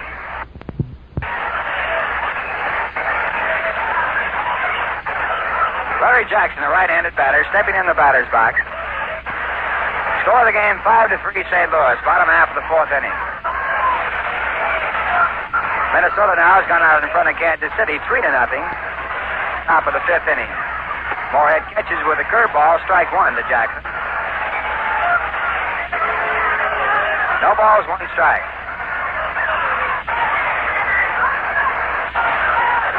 Jackson, a right-handed batter. Slider outside, ball 1. 1 ball, 1 strike. Cardinals scored 2 in the first. The Mets tied it up with 2 in the top of the 3rd. Then the Cardinals went out in front in the bottom of the 3rd with 3. And Gil Hodges made it 5-3 with his first home run of the 62 season, number 362 in his career. 1-1 pitch in the air to shallow center field. Coming on is Ashburn. He's signaling. He's there and makes the catch. And that does it in the 4th for the St. Louis Cardinals. 3 up and 3 down the score at the end of 4. The St. Louis Cardinals 5, the New York Mets 3. And now as we move to the 5th inning of the ball game, here is Bob Murphy. Thank you, Ralph. Here is the summary over the first 4 innings. First, the line score for the Cardinals, 5 runs on 8 hits. They've had only 1 man left on. For the New York Mets, 3 runs on 5 hits. The Mets have had 4 left on. Roger Craig in 3 innings gave up 5 runs, 8 hits, walked none, and struck out 1. It marked the first time since the beginning of spring training that Craig has been hit hard. Larry Jackson in 4 innings has given up 3 runs on 5 base hits. For the New York Mets, Charlie Neal, Frank Thomas, and Gil Hodges have driven home the runs. And for the St. Louis Cardinals, Stan Musial has driven 2 runs in. Kenny Boyer 1, Bill White 1, and Manny Minoso 1.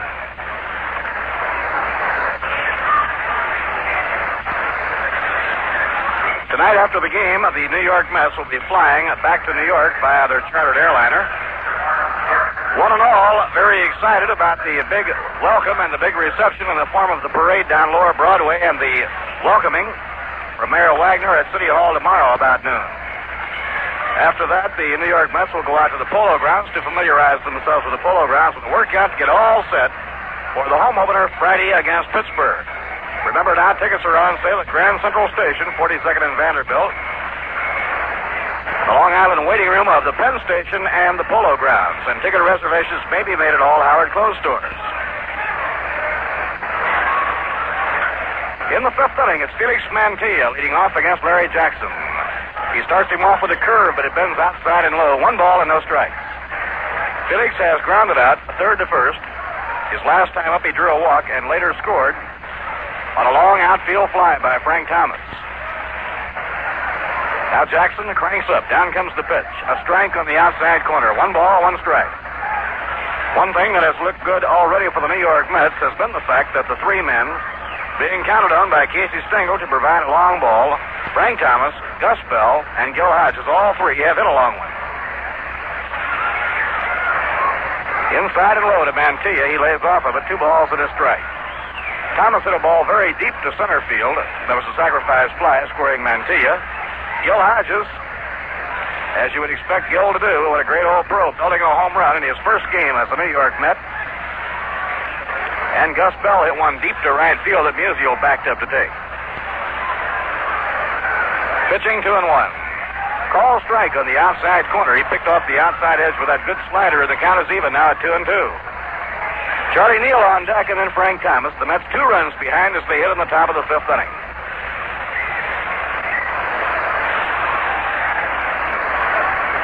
Nobody on, nobody out. Top half of the 5th. Larry Jackson pitching 2-2. A drive in the air to center field. Coming in is Kurt Flood, and he makes the catch for the out. Hard hit line drive straight away by Mantilla.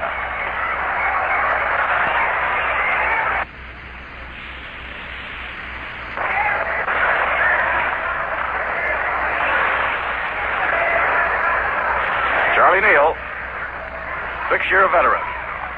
Whacks it foul off to the right, up over the roof and out of play, and the count strike 1. Charlie came to the New York Mets in a deal involving Lee Walls.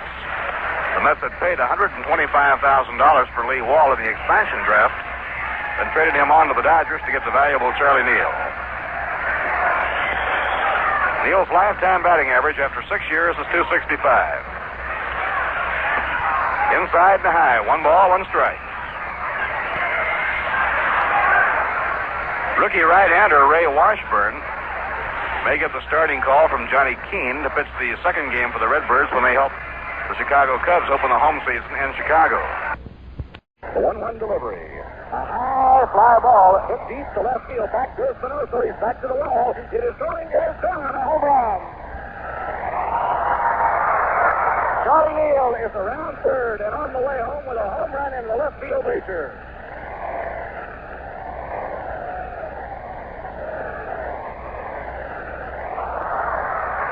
Now it's 5-4. The Mets trailing by just 1 run.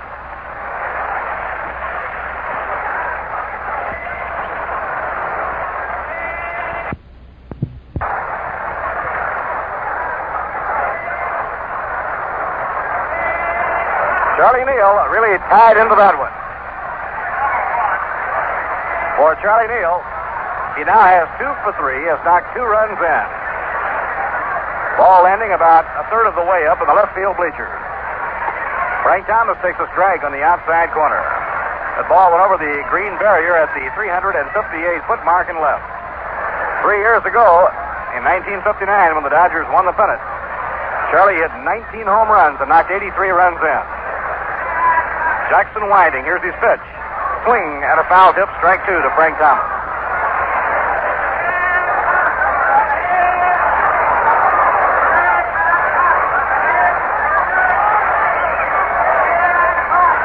Now Johnny Keane has sent the sign to the Redbird bullpen, and Ernie Broglio is starting to loosen up. Ernie Broglio, a 20-game winner year before last, is loosening up now in the bullpen for the Redbirds. It's a 5-4 ball game. The Mets 1 behind. Outside and low. 1 ball, 2 strikes on Frank Thomas.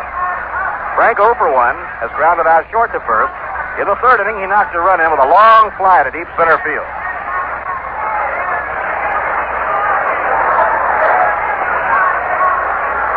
Larry Jackson working ahead of the batter, winds and pitches. A ground ball raked down to 3rd. Ken Boyer charging in, boots the ball, and Thomas is on. It'll be an error charge to 3rd baseman Ken Boyer, and Frank Thomas gets a life.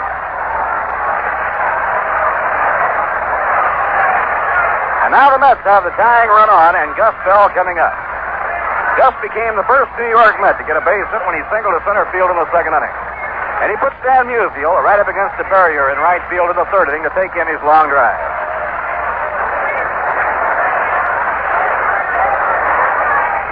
Left-hand hitters have always loved the short porch and right here in St. Louis.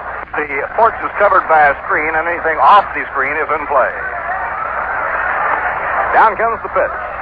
An overhand fastball in the outside corner, called strike.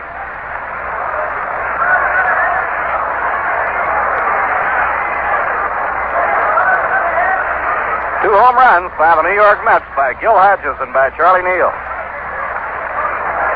Bill White holding against the base runner, Frank Thomas. 1 away. The pitch a little bit low. 1 ball, 1 strike to Gus Bell. Now Gus checking with Sally Hemus. Sally on the lines at 3rd. Cookie Lavaggetto coaching at 1st.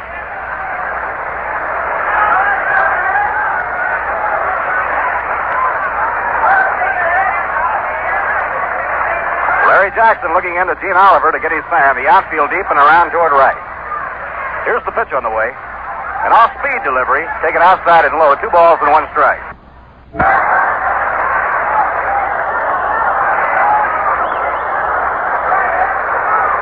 Gus Bell, 12-year veteran.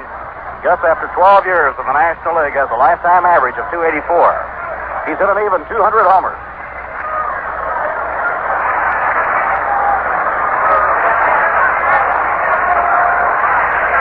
Next pitch to him, a high fly ball into left center field. Minnie Minoso moves over, Minnie's under it, and he makes the catch for the out. There are 2 away. 2 down now in the top half of the 5th inning, and coming up will be Gil Hodges.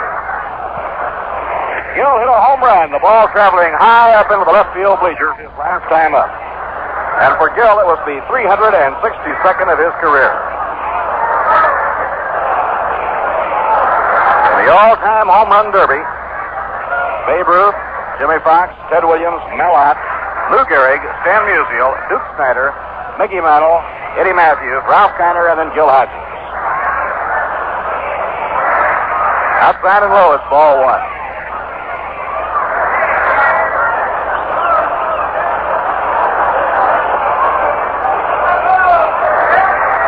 Ernie Broglio heating up in the bullpen for the Redbirds. The Mets now trailing by just a run, and they have Thomas representing that tying run on first.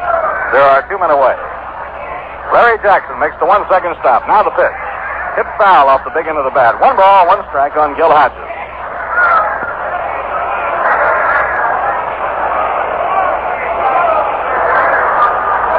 Don Summer waiting in the on-deck circle, hoping that Gil can save him a turn at bat here in the top of the 5th inning.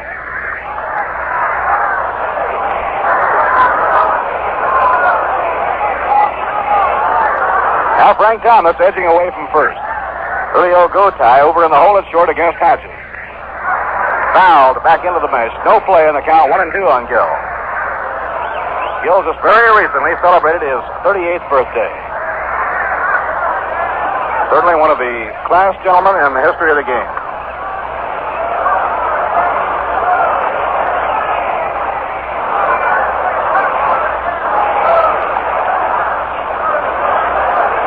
Now Gene Oliver, across behind the plate, sets up the target. The 1-2 delivery, foul tip. Ball cannot be handled by Gene Oliver, and Hodges stays in there with a count of 1 ball, 2 strikes.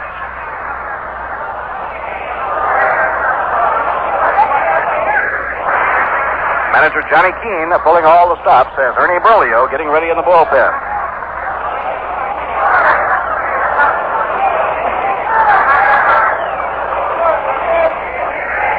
Cardinals 5 and the Mets 4, top of the 5th inning.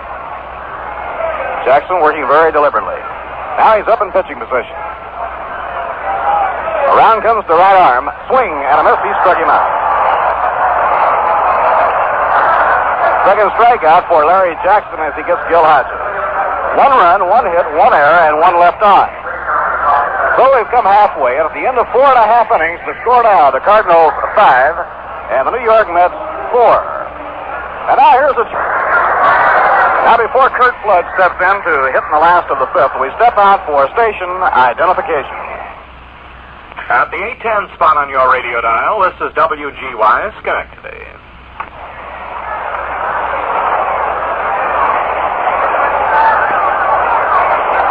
Bob Murphy with Lindsey Nelson and Ralph Kiner.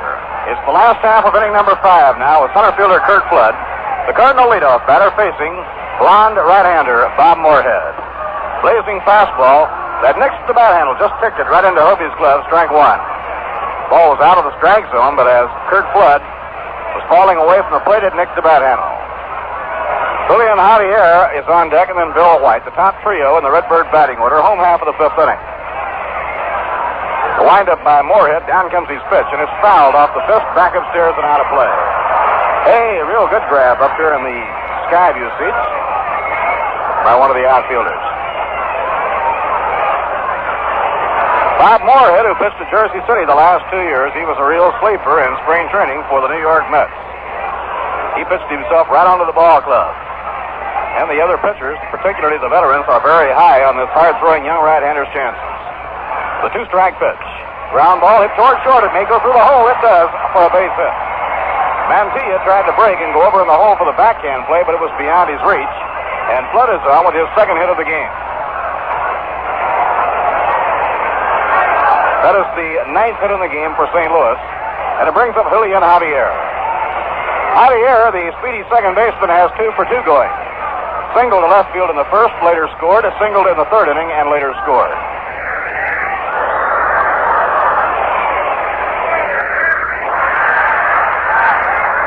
Now Javier, after reaching the batter's box, turns and goes back to get the rosin bag. This is one of those rather chilly nights and a good night to work with the big handle bat, because when you're working with those slender bat handles, it can be a little bit painful. Don Zimmer moving in close at 3rd. It's a 5-4 game. The Redbirds lead by 1. Flood, a fast man, leads off first. Here's the pitch. Ground ball tapped down the first baseline, and it is a fair ball. Hodges up, and it steps on the bag. This is going to bring on an argument. Bill White, charging up in the on-deck circle, challenges Tom Gorman about it. Both umpires, Tom Gorman and Bill Tchaikovsky, waiting until the last moment to see when Gil handled the ball before making the call. Flood goes on over to second base. 1 man away, and the hitter now is Bill White. That ball was hit right down the line, not hit very hard. Gil came up to play it. He was about 2 steps toward home from first base, then went back to make the unassisted play there on Javier. Bill White, 2 for 2 in the game, with Curt Flood now in scoring position. White has singled to right both times up, driven 1 run in. Pitch to him by Moorhead is outside, ball 1.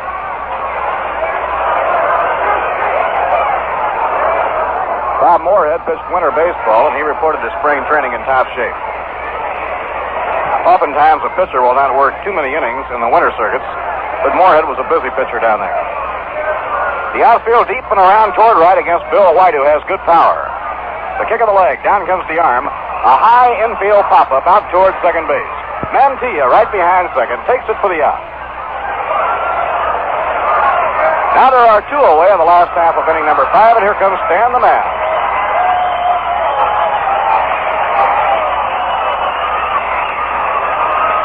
Stan wasting no time to continue to write his name into the National League record book.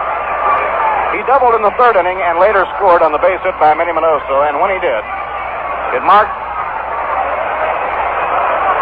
1,859 runs scored by Stan the Man to tie the all-time National League record held by Mel Ott.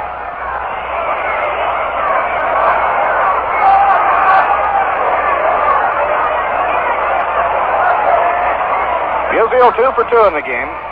with 2 runs batted in. Ball 1 outside and low.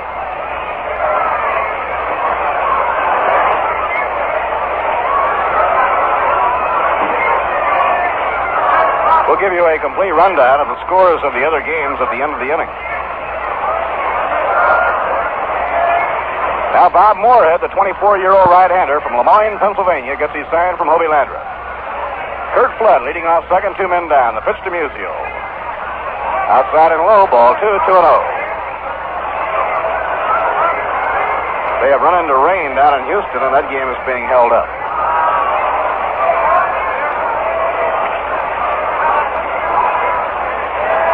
They played 3 innings before the rains came, so that is not an official ball game as yet. Bob Moorhead behind on the count to Stan Musial, 2-0. Cardinals lead 5-4, last half of the 5th inning. Ball 3. Musial laying off of it, and now it's 3-0. Kenny Boyer on deck, and then Benny Minoso.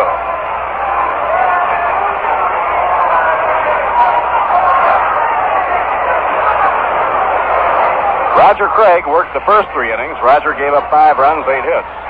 Bob Moorhead has now hurled 1 2/3 innings, allowed no runs, 1 hit. Now Moorhead, the 3-0 delivery. Ball 4, it's inside, and Musial walks. He threw Stan a breaking ball on 3-0, and now that brings up the right-hand hitter, Ken Boyer. Boyer was robbed of a hit on a fine fielding effort by Don Summer in the 3rd inning. So Boyer is 0 for 2 in the game. Led the Cardinal attack last year, hitting 329.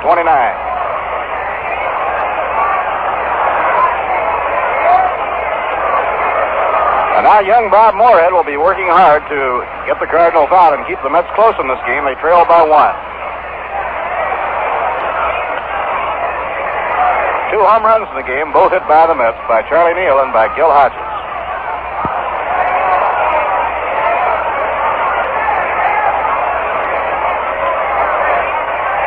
Bob Moorhead taking his time. Now looks back to check the lead runner, Kurt Flood. Flood leading off second, Musial off first. Gil Hodges back at fielding depth, and the outfield around toward left. Here's the pitch by Moorhead, way outside, a breaking ball. 1 ball and no strikes on Ken Boyer.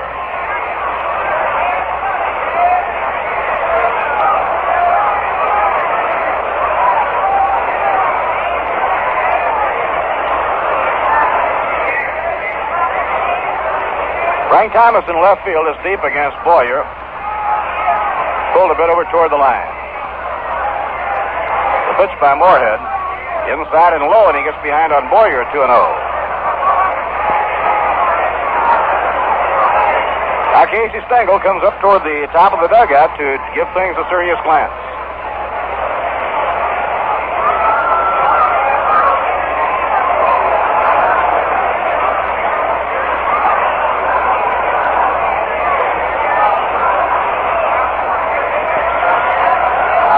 Bob Moorhead is up into pitching position. 2 runners take a lead. Down comes the pitch, way outside. Hobie had to go off to his right for that one. And suddenly the plate has started to move around on Bob Moorhead, and he goes behind 3-0 on Boyer. He walked Musial on 4 pitches. He has a tough hitter coming up in Benny Minoso.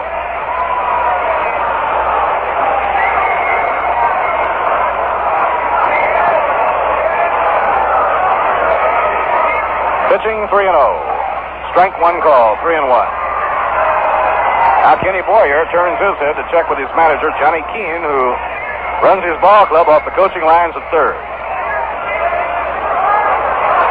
Let's keep a close eye on the runners now and see if Johnny Keene puts a play on. Flood leading off second, Stan Musial leading off first, 2 men down. Redbirds 5 and the Mets 4 here in the last half of the 5th inning. Now Moorhead is in agreement with Hobie Landreth. The runners take a lead. Here's the pitch on the way. A line drive hit deep toward right field. It's hit toward the screen. It's bouncing off the screen. Flood is coming in to score. Musial will be held up at third by Johnny Keene, and it's a double for Kenny Boyer to the opposite field.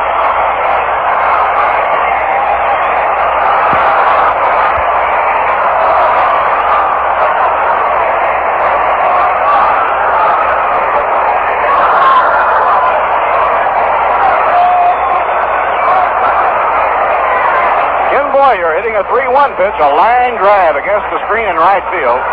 Ball was hit over toward the line. Bell had no chance whatsoever.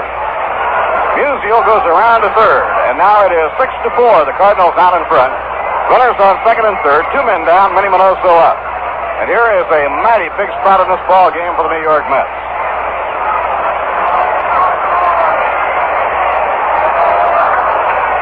Minoso singled to right his last time up.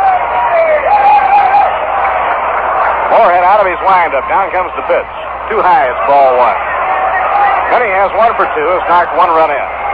He singled to right, scoring Musial in the third inning, but when he swept too far around, the ball was cut off by Gil Hodges, and they got him in the ensuing rundown with Don Zimmer coming all the way from third over to first to take the throw from Charlie Neal and tag Minoso as he was trying to get back into first. Foul to cut back upstairs and out of play. 1 ball, 1 strike on Minoso.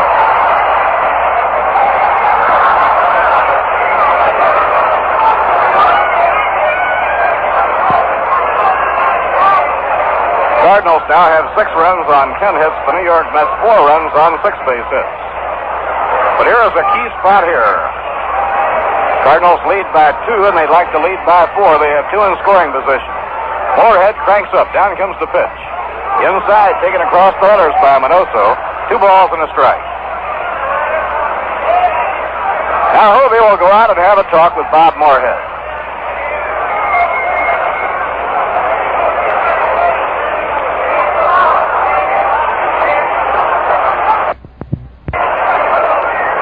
Minoso, a real baseball warrior, right-hand batter, hitting out of that crouch.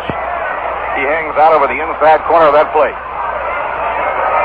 Bob Moorhead winds. Down comes the pitch. Strike, a good fastball on the outside edge. And now the count is even at 2-2 on Minoso.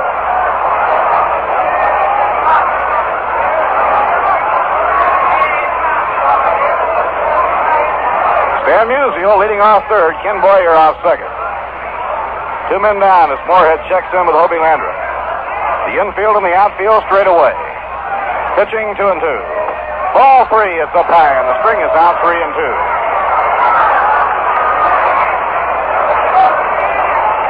Gene Oliver is waiting on deck.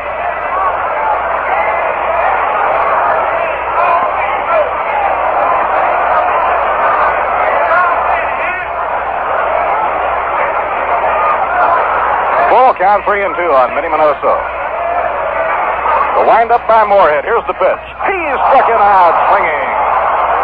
Beauty of a breaking ball thrown by Bob Moorhead, and in a real clutch spot, he fans a tough hitter in Minnie Minoso.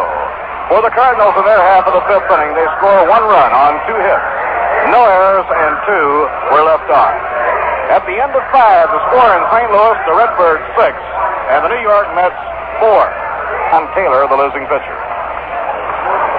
Don Zimmer leading off, taps a slow grounder down to third. Boyer up with it. The long throw to White is in time, and Zimmer's out. 1 away in the top of the 6th inning, and that brings up Hobie Landrum. Rounding out the American League schedule, Detroit and Washington rained out in the nation's capital. After 5.5 innings, Camilo Pascual has Kansas City shut out, with the Minnesota Twins leading the A's 3-0. Hobie 0 for 2 in the game has flied to center and flied to left. His last time up, he had a hard line drive into the seats, but it was fouled by about 15 yards. Strike 1 call. Larry Jackson wheeling it right in there.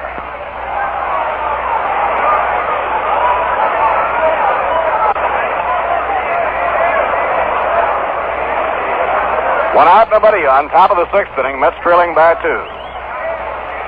Right-hander Larry Jackson winds and pitches, and is popped up off the fifth, back toward the backstop, hoping for a play is Gene Oliver, but it's going to be out of his reach.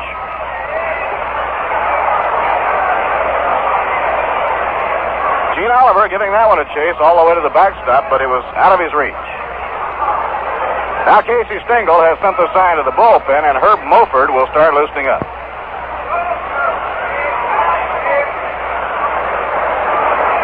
Herb Moford, who last year was a 15-game winner with the Rochester Red Wings in the International League, is cranking up in the mid bullpen under the supervision of Red Ruffing.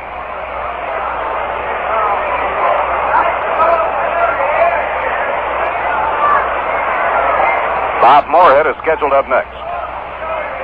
A ground ball past the mound. Going to his right, Javier. He's up with it. Throws to White in time, and there are two down. Ball hit almost up the middle, but Javier was playing, hoping to hit the ball up the middle. So he went gliding to his right to handle the grounder and throw him out. Now there are two away, nobody on. Bob Moorhead is scheduled up. And Moorhead will come up to bat.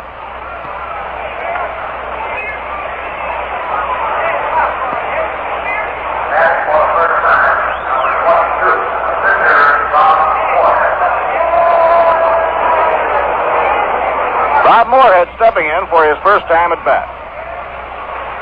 Bob now has pitched 2 innings, allowed 1 run, given up 2 hits. Pitched by Larry Jackson is outside and low, ball 1. Well, the Mets will not be in St. Louis again for almost 3 months. The next time they play here, very late July, about the 27th.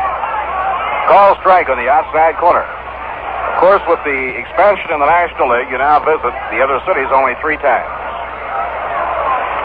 And it becomes increasingly important to try and get the games in the threatening weather. The 1-1 pitch, and he pops the ball up out towards second base.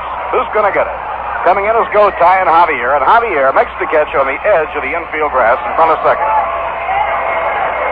So Larry Jackson puts together his strongest inning of the entire ball game as he gets the tail end of the batting order in order. No runs, no hits, no errors, none left on. At the end of 5.5 innings, the score, the St. Louis Cardinals 6 and the New York Mets 4.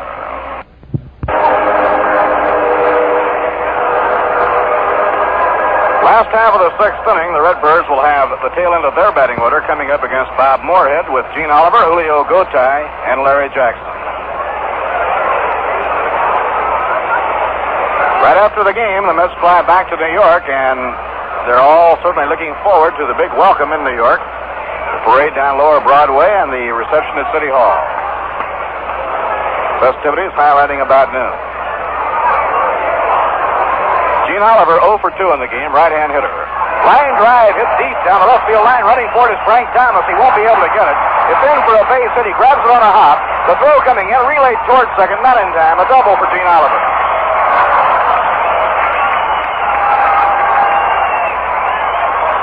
Cardinals wearing their hitting shoes in this game tonight. Gene Oliver getting his first hit, a double down the left field line.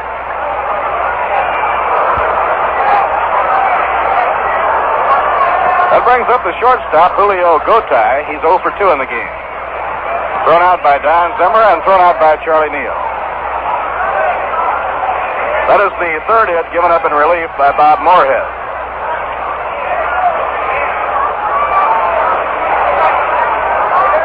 Last half of the 6th, Cardinals 6, Mets 4.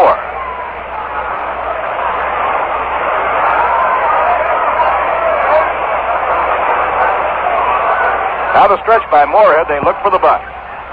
A full swing and a foul ball wafted back upstairs and out of play. Gil Hodges and Don Zimmer both anticipating a possible sacrifice bunt. Larry Jackson on deck. Jackson has been up twice and both times hit fly balls, one extremely deep. He made a strong bid for a home run back in the 2nd. Thomas caught the ball up against the barrier. Now Bob Moorhead makes the 1-second stop. Kicks the leg, delivers. Ground ball hits the second base. Neal has it go through his legs.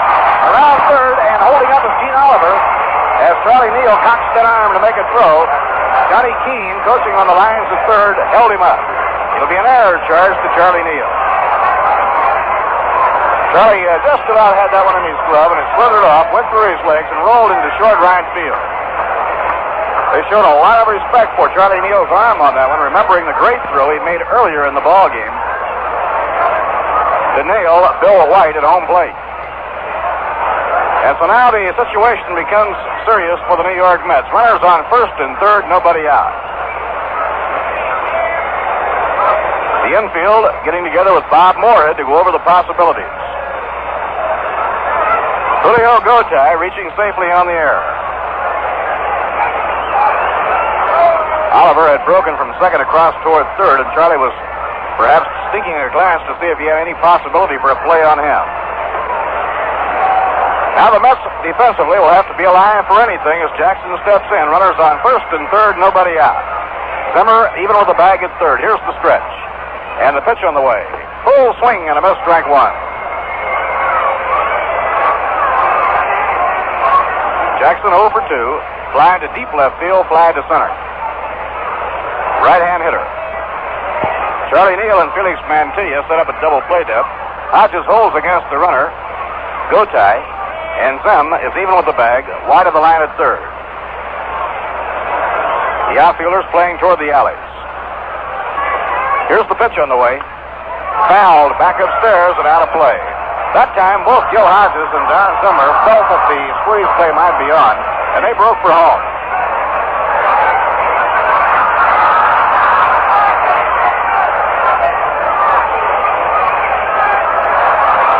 Now Moorhead working with a 2-strike count on Larry Jackson. Center fielder Kurt Flood on deck, and then Julian Javier. Crowd reaction in the background. That foul ball lodged itself just beyond the reach of one of the fans. He was really trying to make his arm stretch out to get it. Moorhead ready, delivers, and it's a fly ball hit the short center field. It may go in for a base hit. Here comes Ashburn, but it's in for a Texas League hit. The play is going across the third, not in time, and on the second on the throw goes Larry Jackson.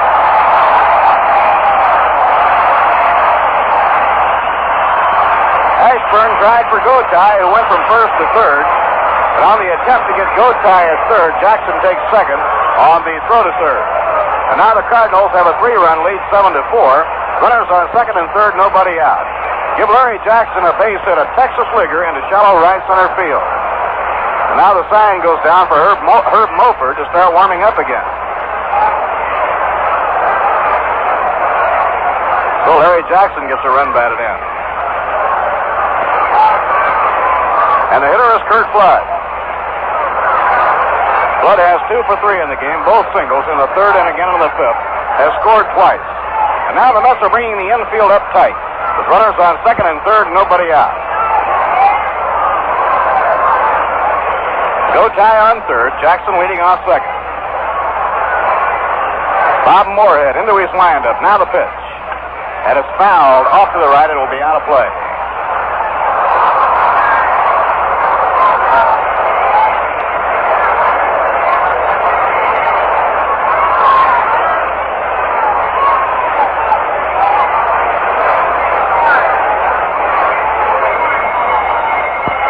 Every player in the Cardinal batting order has hit safely with the exception of Julio Gotay. Moorhead winding, the pitch on the way. Just a little bit low. 1 ball, 1 strike. Kurt Flood, who hit .322 last year, facing Bob Moorhead with the infield drawn in tight. A defensive move that always places the hitter at an advantage, but something you have to do in this spot. Pitching 1-1. And the ball is hit high in the air to right center field, and it's deep. Back goes Gus Bell. He's getting there. Gus makes the catch in deep right center. Gotay tags and comes in to score, and Jackson goes from second over to third after the grab. That was a long one to right center field, run down by Gus Bell. Gotay coming in. Give Kurt Flood a run batted in. 6 of the Cardinals now have knocked a run in. 2 runs are in here in the last half of the 6th inning, and the Cardinals now have a 4-run lead. They are out in front 8-4. Only 1 away, Jackson on third, so the infield remains in close as Julian Javier steps in to hit. Javier, the second baseman, right-hand batter, has 2 for 3 in the game. Has scored twice. Moorhead winds and pitches. Right in there, strike 1 call.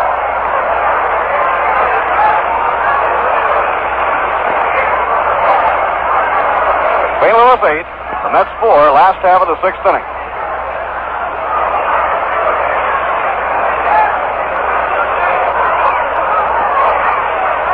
Now Bob Moorhead has his sign from Hobie Landreth. The windup and pitch, a pitch out, nothing was on. Hobie Landreth thought he sensed something going in the form of a squeeze, and he had Moorhead pitch out. 1 ball and 1 strike.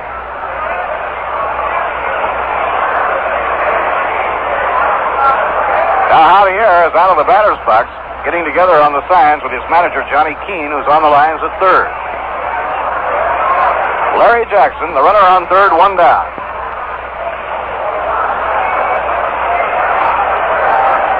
Moorhead with the full windup. Down comes the pitch. Again they pitch out. And it was the base running perhaps of Larry Jackson that caused the Mets to feel that the squeeze might be on. He came breaking down that line and slammed on the brakes. 2 balls and a strike now on Javier.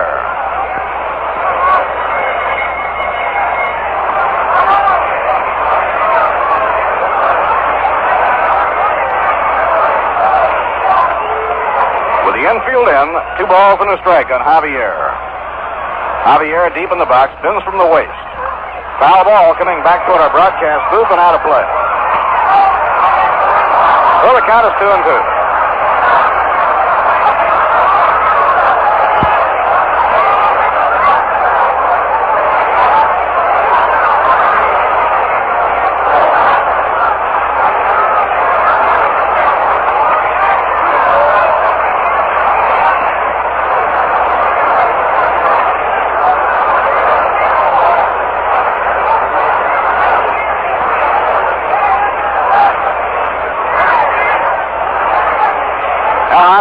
For time and gets out of the batter's box.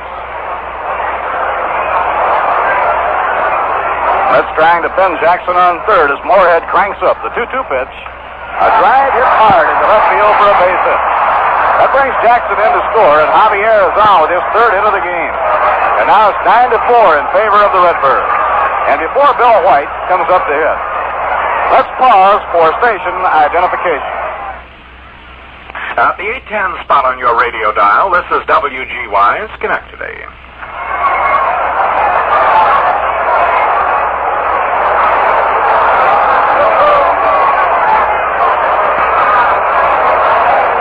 Bob Murphy with Lindsey Nelson and Ralph Kiner from St. Louis, where the red-hot Redbirds have widened their lead now to 9-4. This has been a real team effort for the Cardinals. 7 of their 9 players now have knocked in a run. Musial and Boyer each have driven in 2. 3 runs are in here in the last half of the 6th inning. It's now 9-4, and the hitter is Bill White. White has 2 for 3 in the game, and he's driven home a run. Strong left-hand hitter waiting. There goes the runner, a swing and a miss, a pick by Hobie. The slide, the ball hits him in the back. Carroll's out into left field. Javier is on his way to third. Javier goes on to third with a low throw, struck him in the back, and Carroll out into left field. So it'll be a stolen base for Javier,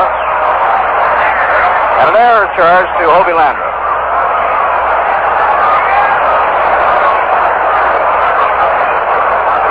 Stolen base by Javier.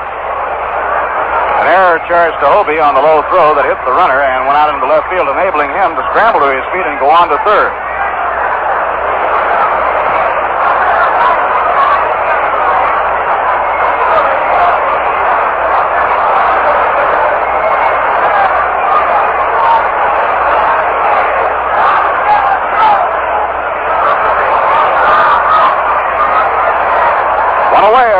Third, the batter is Bill White. Moorhead winds and pitches. A high fly hit down the left field line is twisting toward foul ground. After it is Zimmer, and it's beyond the reach of Don, but it lands in foul ground and out of play. Down the left field line, Don Landrum, very fine defensive outfielder, is warming up his arm, so we may see him in action defensively. The Cardinals breaking through for 3 runs here in the 6th inning. They have a runner on third with 1 down, and they now lead 9-4.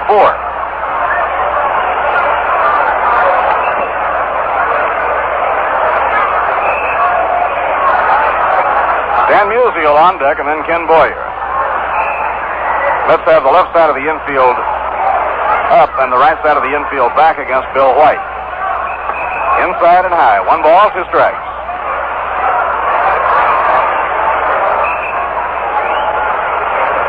Bob Moorhead got off impressively when he came into the game. He got them out in order in the 4th inning. Gave up 1 run in the 5th inning and has given up 3 here in the 6th. Now the 1-2 pitch. Too high, and it's 2-2 on Bill White. In the opener at the Polo Grounds on Friday, either Al Jackson or Sherman Roadblock Jones will be pitching for the New York Mets against Pittsburgh. The Pirates were rained out of their game today with the Phillies. They won yesterday on a shutout by Bob Friend. A high fly ball hit down the right field line. Gus Bell moving toward the line is getting under it. Javier tags up. The catch is made. Here comes Javier. Here comes the throw. Not in time. The runner's in.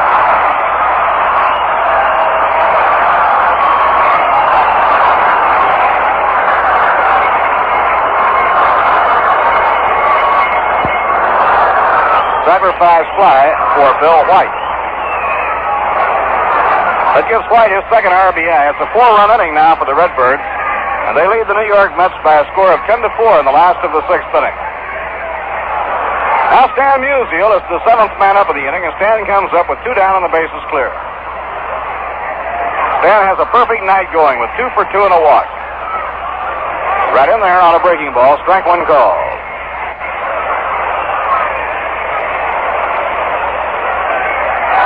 Musial has single to left, driving in a run, double to right, driving in a run, and drawn a walk. Inside, driving him back from the plate. 1 ball, 1 strike.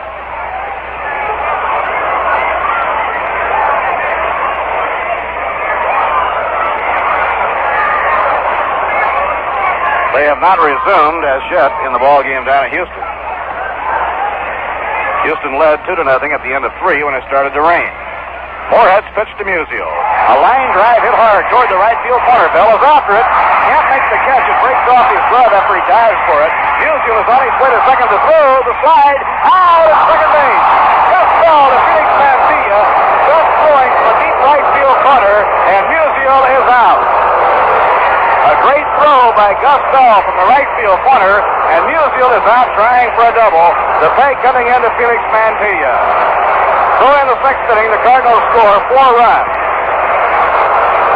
4 hits, 2 errors, and nobody left on. At the end of 6, the score now, the Cardinals 9 and the Mets 4.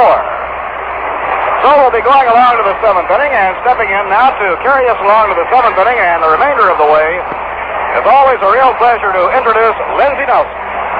Thanks very much, Bob Murphy. The Cardinals that time hopping on young Bob Moorhead for a big inning, getting 4 here to stretch their lead on opening night in St. Louis. And the New York Mets will be coming on here in the top half of the 7th inning with Richie Ashburn, Felix Mantilla, and Charlie Neal coming up. In case you've joined us along the way, Larry Jackson started for the St. Louis Cardinals, and he has come all the way.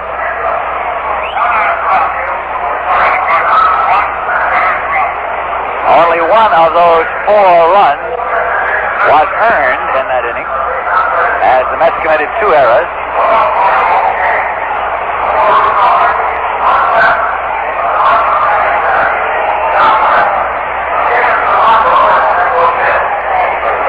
And Don Landrum has gone into right field now in place of Stan Musial. Don Landrum relieving Stan the Man. 41-year-old Stan Musial being relieved by Don Landrum as we go to the 7th inning. So in case you're keeping a scorecard, insert Landrum in the cleanup slot in place of Musial in your Cardinal batting order. And now Richie Ashburn is up to lead off for the New York Mets. Here's a pitch. He tries to bunt it and fouls it off for strike 1. Richie Ashburn trying to get on anyway, trying to use his speed, tried to dump the ball down the third baseline. That brought Ken Boyer in out of gallop from his position at third. However, it went foul, and Richie Ashburn comes back. Ashburn is 1 for 3. He flied to center, single to left, and grounded out to first base. He scored 1 run this evening also. Again, Larry Jackson into the windup. Pitch goes outside for a ball. It's 1-1 now.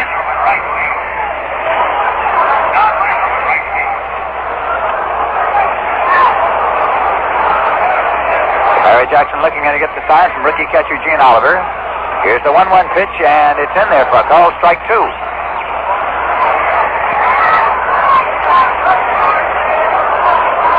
Bob Gibson and Ernie Broglio throwing in the bullpen now for the St. Louis Cardinals. Bob Gibson and Ernie Broglio are both right-handers.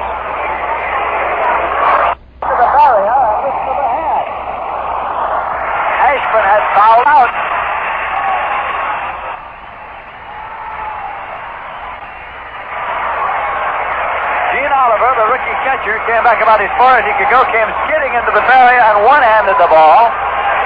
So there's one away, and Felix Mantilla, right-hand batter, is coming up. He has been up twice officially without a hit. He drew one walk here and scored one run.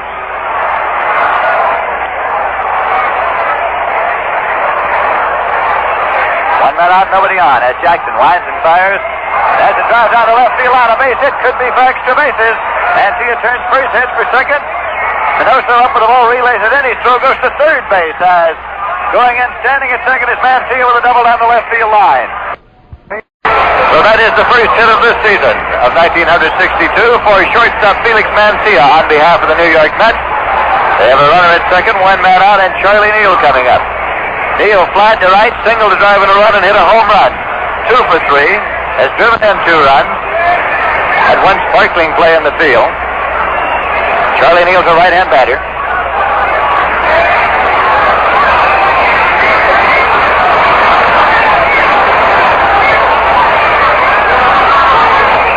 It goes outside for a ball.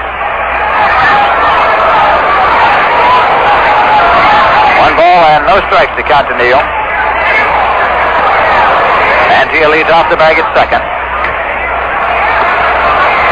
They play Neal pretty much straight away as far as the outfield is concerned. Here's a drive going straight away into center field, rubbing in for a base hit. Kirk Flood up for the ball, and holding at third is Felix Mantilla as the throw is cut off at the mound by first baseman Bill White. The cutoff man coming across to take Flood's throw as Mantilla held at third. By cutting it off, of course, it prevented Charlie Neal from passing on the throw-in. So Neal has his third base hit of the night, a single to center. Mantilla has moved to third. The Mets have runners at first and third, one man out. Frank Thomas is coming up.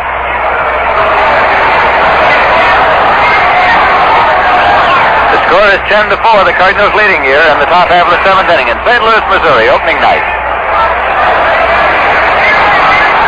Mantilla leads at third.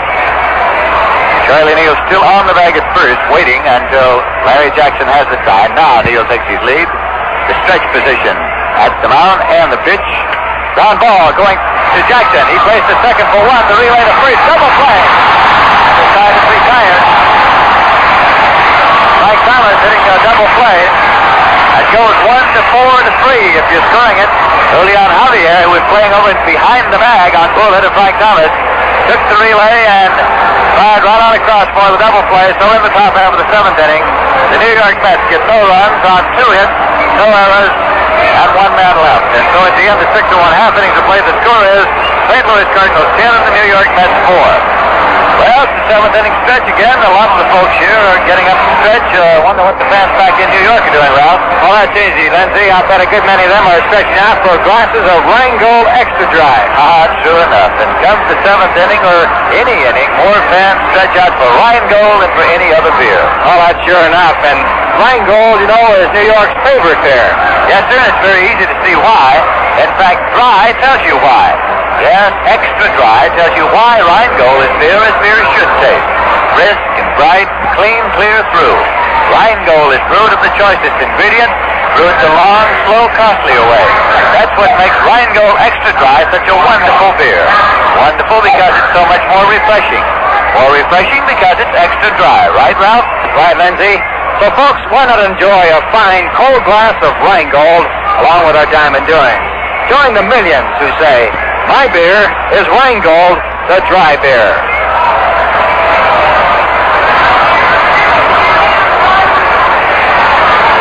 Now the New York Mets have brought Herb Mulford on in relief of Bob Moorhead. Herb Mulford, a right-hander and veteran Major League performer, is in now. On the mound, firing in the warm-up tosses to Hobie Landis. So Bob Moorhead went a total of 3 innings, in which he gave up 5 runs. On 6 hits, he struck out 1, and he walked 1. Now Herb Mulford is in, and will be facing Ken Boyer, the third baseman. Boyer grounded out third to first, and double to right field to drive in a run in the 5th inning. A big blow.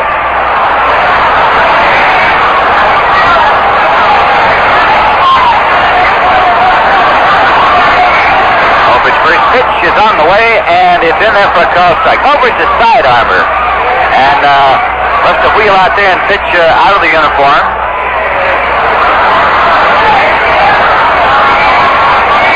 Facing big Ken Boyer. There's the windup and the pitch. Directly at Neal, and he's out. Charlie Neal taking the line drive off the bat of Ken Boyer. And there's one away, and that will bring up Minnie Minoso. Herb Mulford. Herb Mulford initially came to the Major League with the St. Louis Cardinals in 1955. Later he was with the Detroit Tigers in 1958. His pitch to Minoso. Swing and miss, strike one. And Mulford was with the Boston Red Sox in 1959. Last year he was with Rochester, where he won 15 games and lost 13. Herb Mulford now pitching.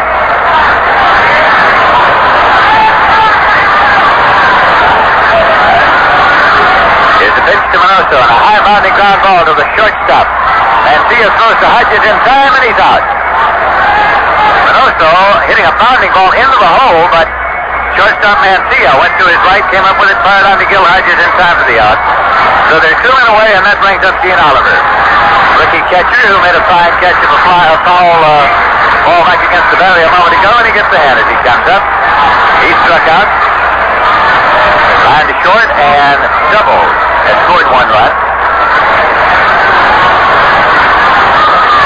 Mulford is looking in to get the sign from catcher Hobie Landis. Sidearms him way outside for a ball.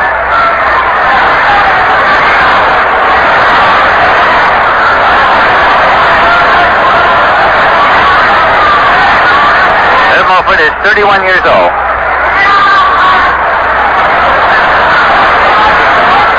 Winds and fires. Sidearmed again, and it's in there for a called strike. It's 1-1.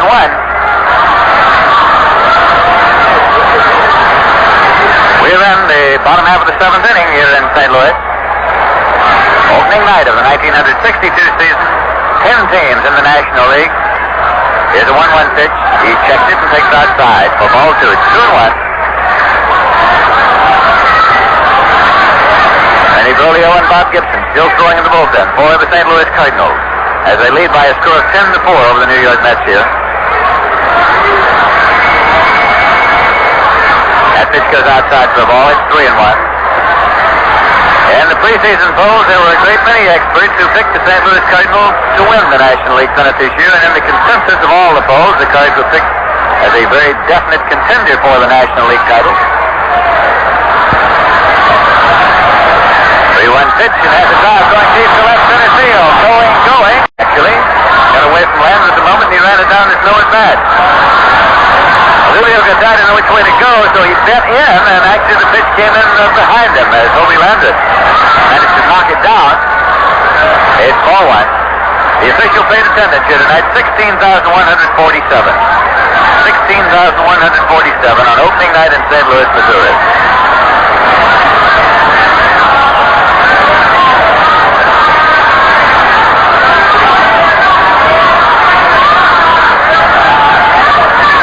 Leads his curve, and it's fouled off on a play. 1 ball and 1 strike.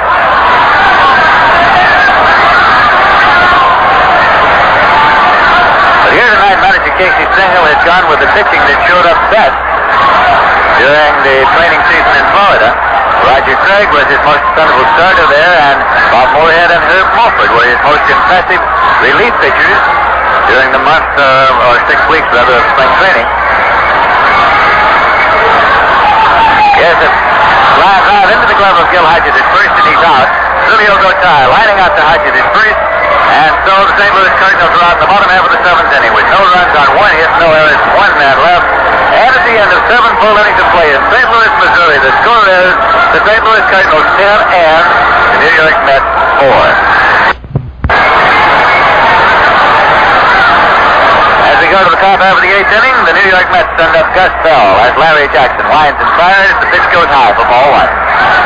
Bell has been up 3 times in the 2nd inning. He singled to right center actually, to become the first Met to get a base hit in National League competition. And in the 3rd he flied to right, and he flied to left in the 5th. He's 1 for 3. Pitches down low for ball. 2-0 to count now to Gus Bell.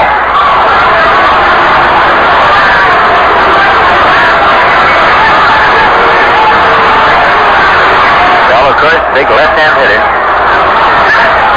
Watches inside. The ball is 3-0. Manager Casey Stringle has not announced his starting pitcher for the opener in New York on Friday.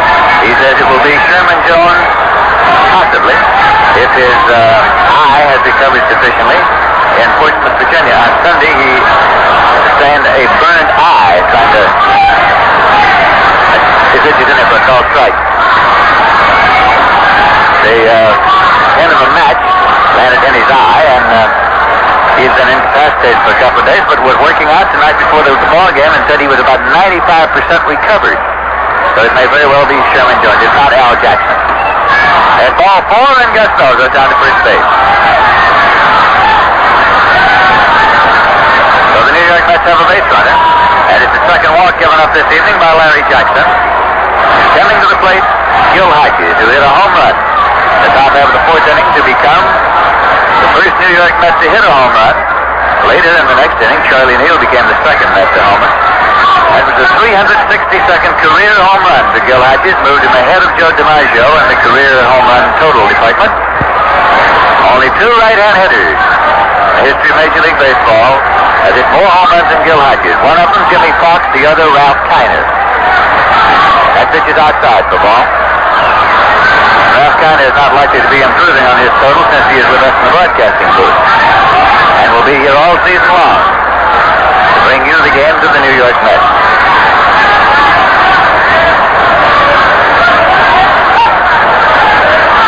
Castell leads at first. Larry Jackson checks in. Here's the pitch. It's a called strike taken by Gil Hodges. He looks down to Solly Him at the coach's steering now. Cookie Lavagetto is coaching at first. Cookie's name, of course, is pronounced variously around the major leagues by ball players. They call him Lavagetto, all sorts of things. So we went to him at Miller Huggins Field the first day of spring training and said, "How do you pronounce your name?" He said, "Lavagetto." Now here is a swing and a foul ball on the first base line. Bill White's giving it a run, and it is going into the stands and out of play. 1 ball and 2 strikes to count. Gil Hodges at the plate. Gil was 38 years old about a week ago. Spent 15 seasons with the Brooklyn and Los Angeles Dodgers. This is his first game in National League competition in any uniform other than that of the Dodgers.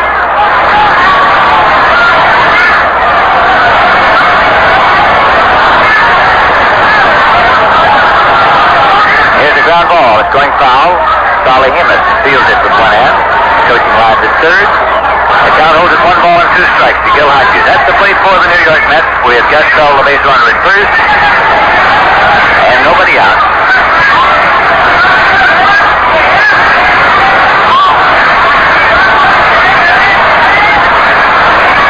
Larry Jackson, the starting pitcher for the Cardinals, is still in there. There's the 1-2 pitch, and there's a ground ball going to shortstop. Gotay has it over to Javier. He's out to relay to first. He's out, double play.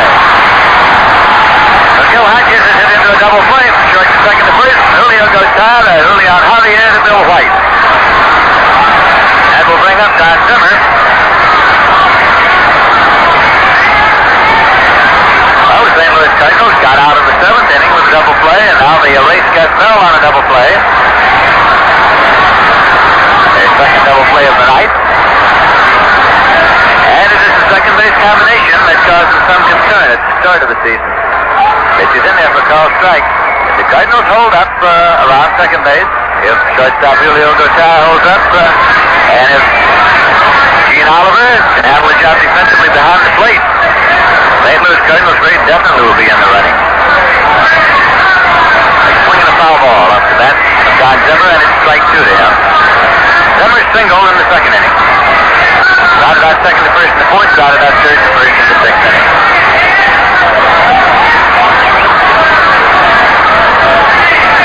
Top half of the 8th. 2 men out. Here's a swing and a drive going to left. Minoso's coming in. He's there and he takes it to the out. Line drive to Minoso and Lowry.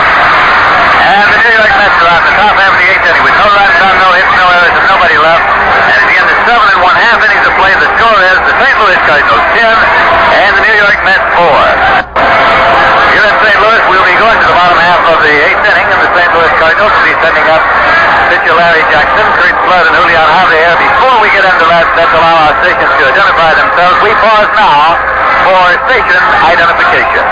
At the 810 spot on your radio dial, this is WGY's Connect Today.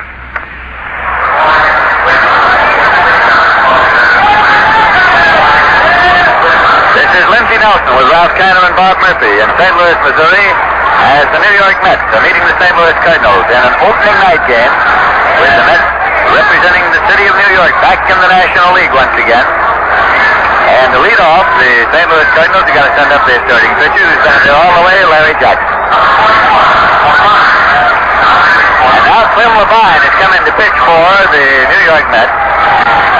Clem Levine, right-hander, Major League veteran, is in to pitch for the New York Mets. Facing opposing pitcher Larry Jackson. Pitch goes outside for a ball.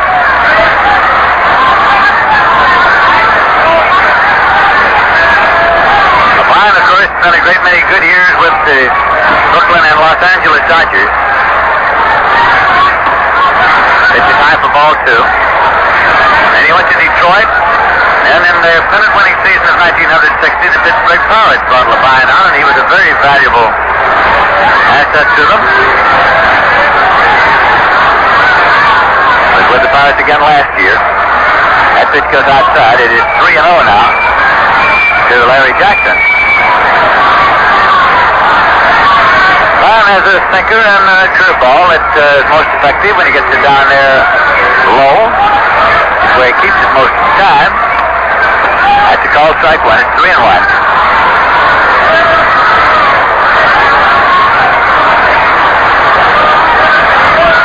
3 balls and 1 strike with nobody out and nobody on. Levine winds and fires, and it's a call, strike 2. 3-2 now.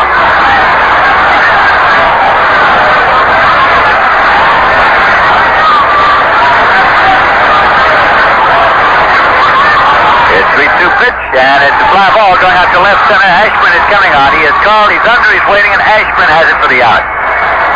So Larry Jackson is fly to center. Herb Mulford pitched only 1 inning in relief for the New York Mets. Gave up no runs on 1 hit, a double to Gene Oliver.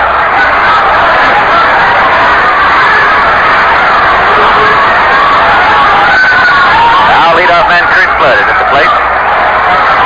He's 2 for 3 in the sacrifice fly. He's driven in 1 run. Right-hand speedster takes a call, strike 1.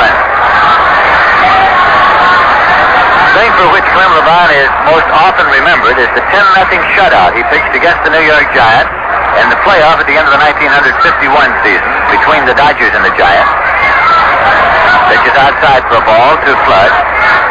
And the 10-0 shutout that Levine threw set up the 3rd game in which Bobby Thompson hit his famed home run at the Polo Grounds to win the pennant of 1951 for Leo DeRocher's New York Giants.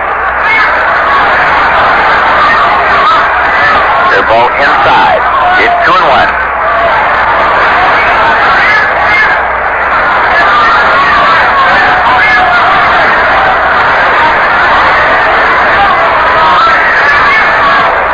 Kurt Flood, 2 for 3 on a sacrifice fly, and 1 run batted down up there. Swings at the curveball and misses. It's 2-2.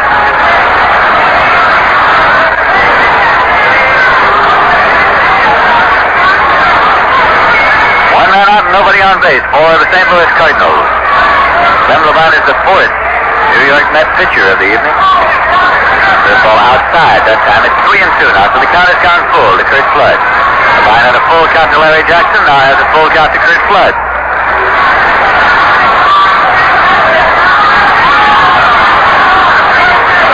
Manager Casey Stengel said at the close of the exhibition season he wanted to keep Levine and count on him to give him 1 good inning in relief. There's a ground ball going to shortstop. The off the chest of Mancia rolling away. And Levine tried to flag it. It's an error on Felix Mancia. An error charged against Felix Mancia that bounded off his chest. Levine almost flagged it. So the St. Louis Cardinals have a runner on at first. 1 man out and Julian Javier coming up. Javier has 3 base hits tonight. He has stolen a base and he has scored 3 runs.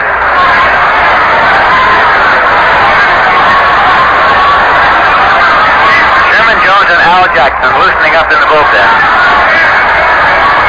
for the New York Mets.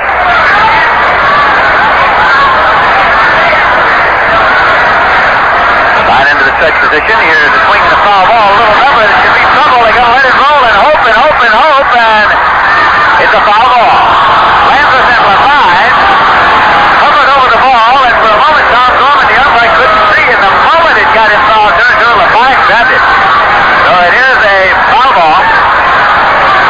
And it's fortunate for the Mets because there would have been no play on Julian Javier, reluctantly coming back to the plate, thinking he had a base hit there. And the box score, one like that looks just as big as one long single plank against the wall. Manager Johnny Keane of the St. Louis Cardinals and manager Casey Stengel of the New York Mets have been loosening up pitchers here this evening, working them for future appearances. Rolio and Gibson were working a moment ago in the bullpen for the Cardinals, and now Al Jackson and Roadblock Jones are working for the New York Mets, not with any thought to appearances tonight, but simply loosening up, getting a little workout, so with a thought to the future. And now, actually, manager Johnny Keane's going to go a little further with his warm-up. He's running, there's the pitch, it is down low, and a stolen base for Kurt Flood. Actually, Hobie Landis never did get the throw off. And Flood, a speedster, was away and winging, and Landis, in his haste, tried to throw it off him, but he scored as a stolen base. So leading at second now, it's Kurt Flood. Dancing around out there a little. There's a curveball coming in low. And taken for a ball by Julian Javier. It's 2-1. Kurt Simmons and Ed Fowler are now throwing in the bullpen for the St. Louis Cardinals. Kurt Simmons, counting on him as it started to work about one. Pittsburgh Pirates and the Vinegar Ben Mizell deal year before last. Working in the bullpen. 2 balls, 1 strike. Count out to Julian Javier with Kurt Flood leading off the bag at second. Here's the pitch. Change up. Taken inside for ball 3. It's 3-1. Slim Levine went 3-2 to Jackson. Got him on a fly to center. Went 3-2 to Flood. He was safe on an error by shortstop Mancia. Now he's gone 3-1 to Julian Javier.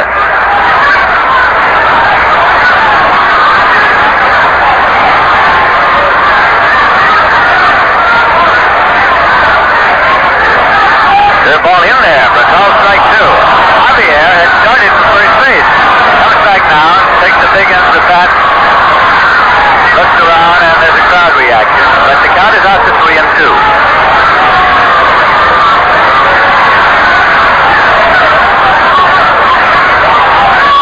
Cardinals are leading the New York Mets by a score of 10-4 here in St. Louis. Starting pitcher for the Mets was Roger Craig. In case you joined us along the way, he pitched 3 innings, gave up 5 runs on 8 hits, struck out 1, and walked none.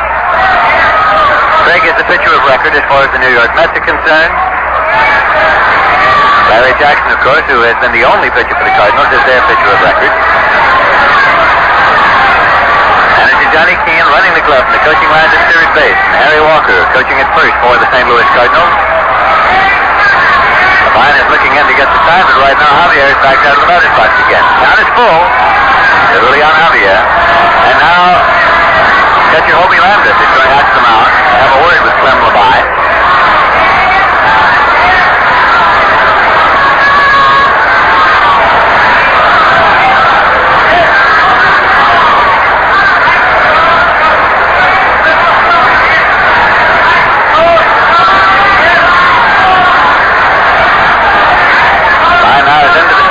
Javier is set, and here's the pitch, and there's a ground ball going to third. It could be trouble. Come across the bare-handed, can't hold on, and it goes as a base hit. A base hit for Julian Javier, moving Flood to third on the play. The throw was down the third baseline, and the only play that third baseman John Zimmer had was an attempt to bare-handed. He gave it the attempt, but couldn't hang on. The ball rolled away from him. Flood came on to third, running on the play, and so now the Cardinals have runners at first and third. And Bill White is coming up. And it's base hit number 4 for second baseman Julian Javier. He is 4 for 5 for the night. Here's Bill White up. He's 2 for 3 in a sacrifice fly. Bill White has driven in 2 runs and scored 1. Left-hand batter.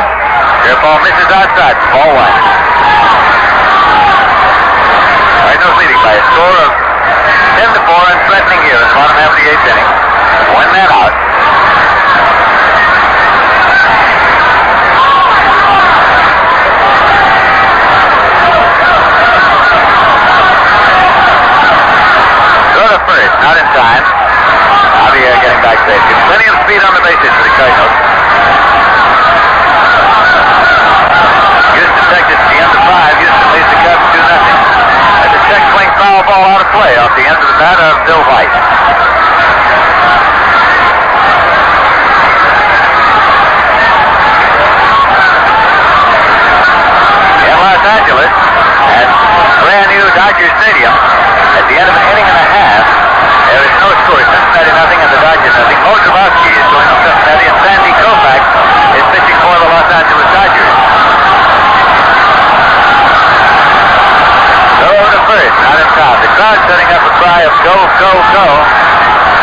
bat.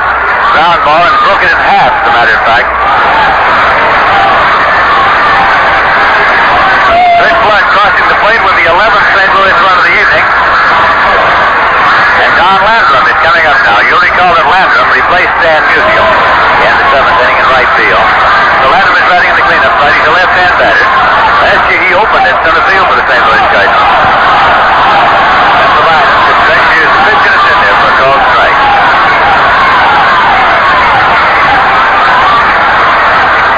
They're 2 men out now. 1 run in this inning for the Cards. This is Landon's first time up in the ballgame. Pitch goes outside. 1-1. Speaking of Landrum opening in center field for the Cardinals last year, the New York Mets have a man on the bench who opened in center field for the Cardinals twice. Bobby Gene Smith.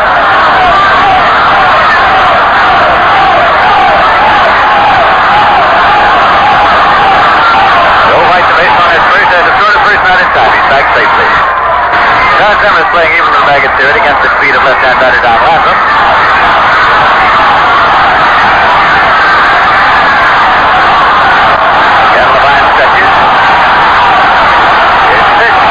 Outside for ball. It's 2-1 out of Landrum.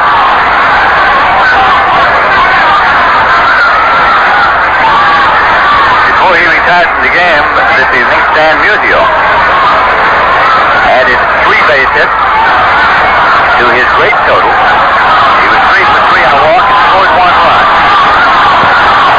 It's 6. That's foul ball out of play. Fielded by Harry Walker down at first in the coaching box there.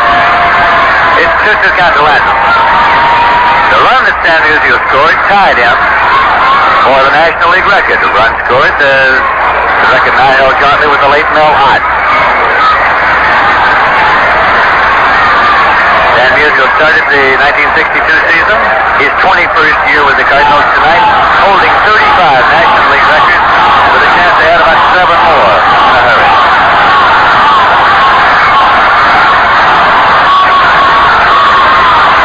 It's 2-2 count, Don Landrum. White leads at first. Here's the 2-2 pitch, and it's a ground ball to the right side. Fielded by Gil Hodges, waves Levine away, makes the play unassisted to retire the side. So Don Landrum has grounded out, Gil Hodges unassisted, and in the bottom half of the 8th inning, the St. Louis Cardinals got 1 run on 1 hit, 1 error, and 1 man left. And at the end of 8 full innings of play in St. Louis, the score is the St. Louis Cardinals 11 and the New York Mets 4. And there's a swing of the fly ball off the bat of Hobie Landers into center field, and Kurt Flood is there and makes the catch for the out. 1 away. So Landers has flied to center here in the top half of the 9th inning, and Jim Marshall's going to be the pinch hitter here. Jim Marshall batting for Clem Levine. Marshall is a left-hand hitter, came to the majors with the Baltimore Orioles, then the Chicago Cubs, then to the San Francisco Giants, was an expansion draft selection of the New York Mets off the roster of the San Francisco Giants. Jim Marshall.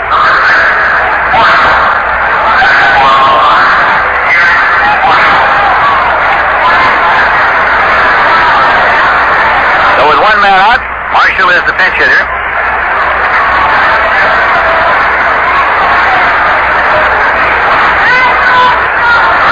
As Larry Jackson lines and fires, he's come all the way, and it's in there for a called strike.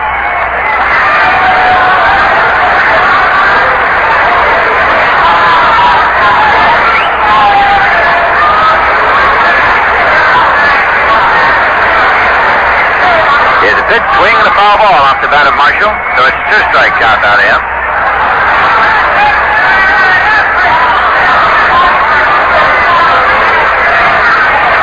Larry Jackson taking a moment to massage the new baseball.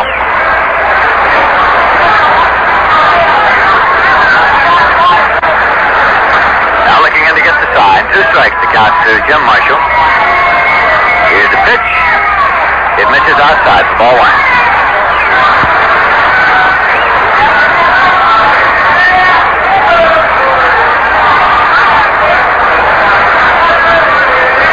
Ball, 2 strikes with 1 run out and nobody on base. The Mets batting in the top half of the 9th inning of their first game ever in National League competition. Marshall takes the ball high. It's 2-2.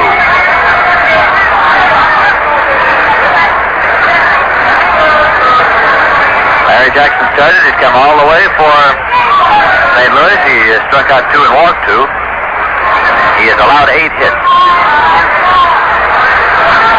Here's a foul ball on the ground, down the right field line and out of play. In case you have joined us along the way, the St. Louis Cardinals got off and winging with 2 runs in the bottom half of the first inning off Roger Craig. And point of factor there was a balk. Opening night jitters on behalf of the New York Mets moved a couple of runners up into scoring position. Stan Musial drove in the first run, and Ken Boyer drove in the second. That pitch misses high and outside. It's 3-2 now to Marshall. The New York Mets came on in the top half of the third inning to tie up the ball game as they got 2 runs on 2 hits. But then the Cardinals came right back in the bottom half of the third to add 3 runs and go out in front and have led since. They got 1 in the 5th and 4 more in the 6th. 1 in the 8th. 3-2 pitch to Marshall. Full foul on the ground and out of play down into the New York bullpen. There have been 2 New York home runs this evening. Gil Hodges had 1 and Charlie Neal had 1.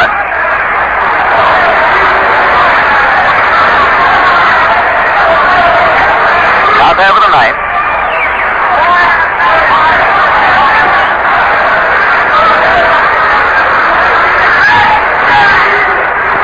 Here comes a 3-2 pitch.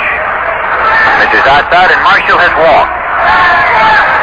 So the New York Mets have a base runner here in the top half of the ninth. That is the 3rd walk given up this evening by Larry Jackson. And we'll bring up Richie Ashburn. Richie is 1 for 4. Flied to center, single, grounded out to first and fouled out to the catcher. Conference at the mound. As manager Johnny Keene has gone out to talk things over with Larry Jackson. Jackson was a starting pitcher, and he's going to stay in there. Johnny Keene turns and runs off the mound.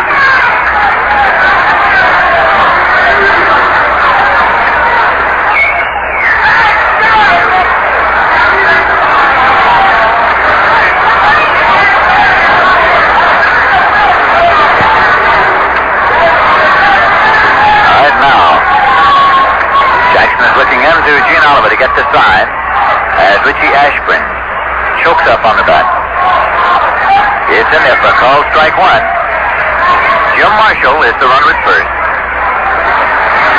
Ken Boyer in on the grass at third.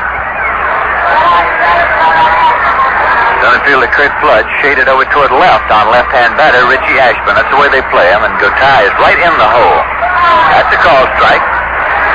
Richie Ashburn trying to duck underneath, but Tom Gorman, the umpire behind the plate, says strike 2.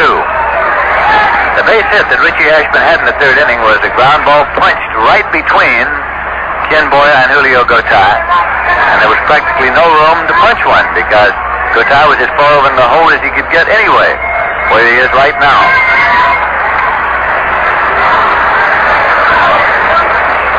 And here's the drive going into center field. Kurt Flood moving over, makes the catch. Marshall halfway on the fly ball to center, returns to bag at first, no it's bad. At least Richie Ashburn had Kurt Flood moving because this one was to straightaway center, and he was shaded over to left center and had to hustle over there to pull it down. 2 men out, and Felix Mantilla up there now.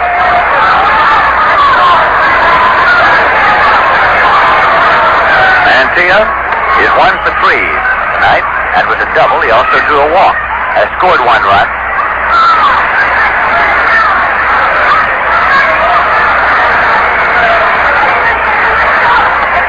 It's strike 1.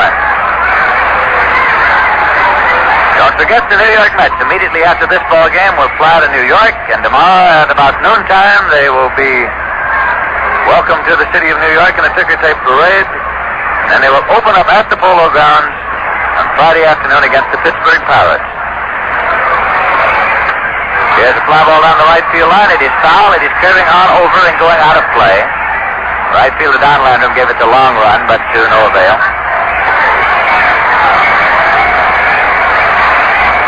When the New York Mets had to cut down to the 28-player limit to make the trip here to St. Louis, they optioned Joe Christopher out to Syracuse.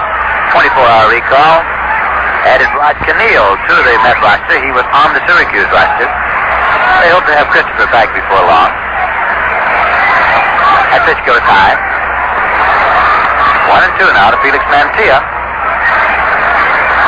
Manager Johnny Keane was telling us just before the ball game that the Cardinals had put Red Schoendienst on the active player list. Said he didn't have to cut anybody. They only had 27 as it was. Here's a ground ball going down to third base line. Ken Boyer up with it. He'll have a fast throw. He's out at first base and the ball game's over. As Mantilla grounded out third to first, Ken Boyer hustling over and firing it out across to Bill White. And the New York Mets have gone down to the top half of the ninth inning with no runs on, no hits, no errors, and one man left. And that is the end of the ball game. We'll be back in a moment with final totals in the summary, but right now, the final score of the ball game, the St. Louis Cardinals 11, the New York Mets 4. And now, a word for pipe smokers.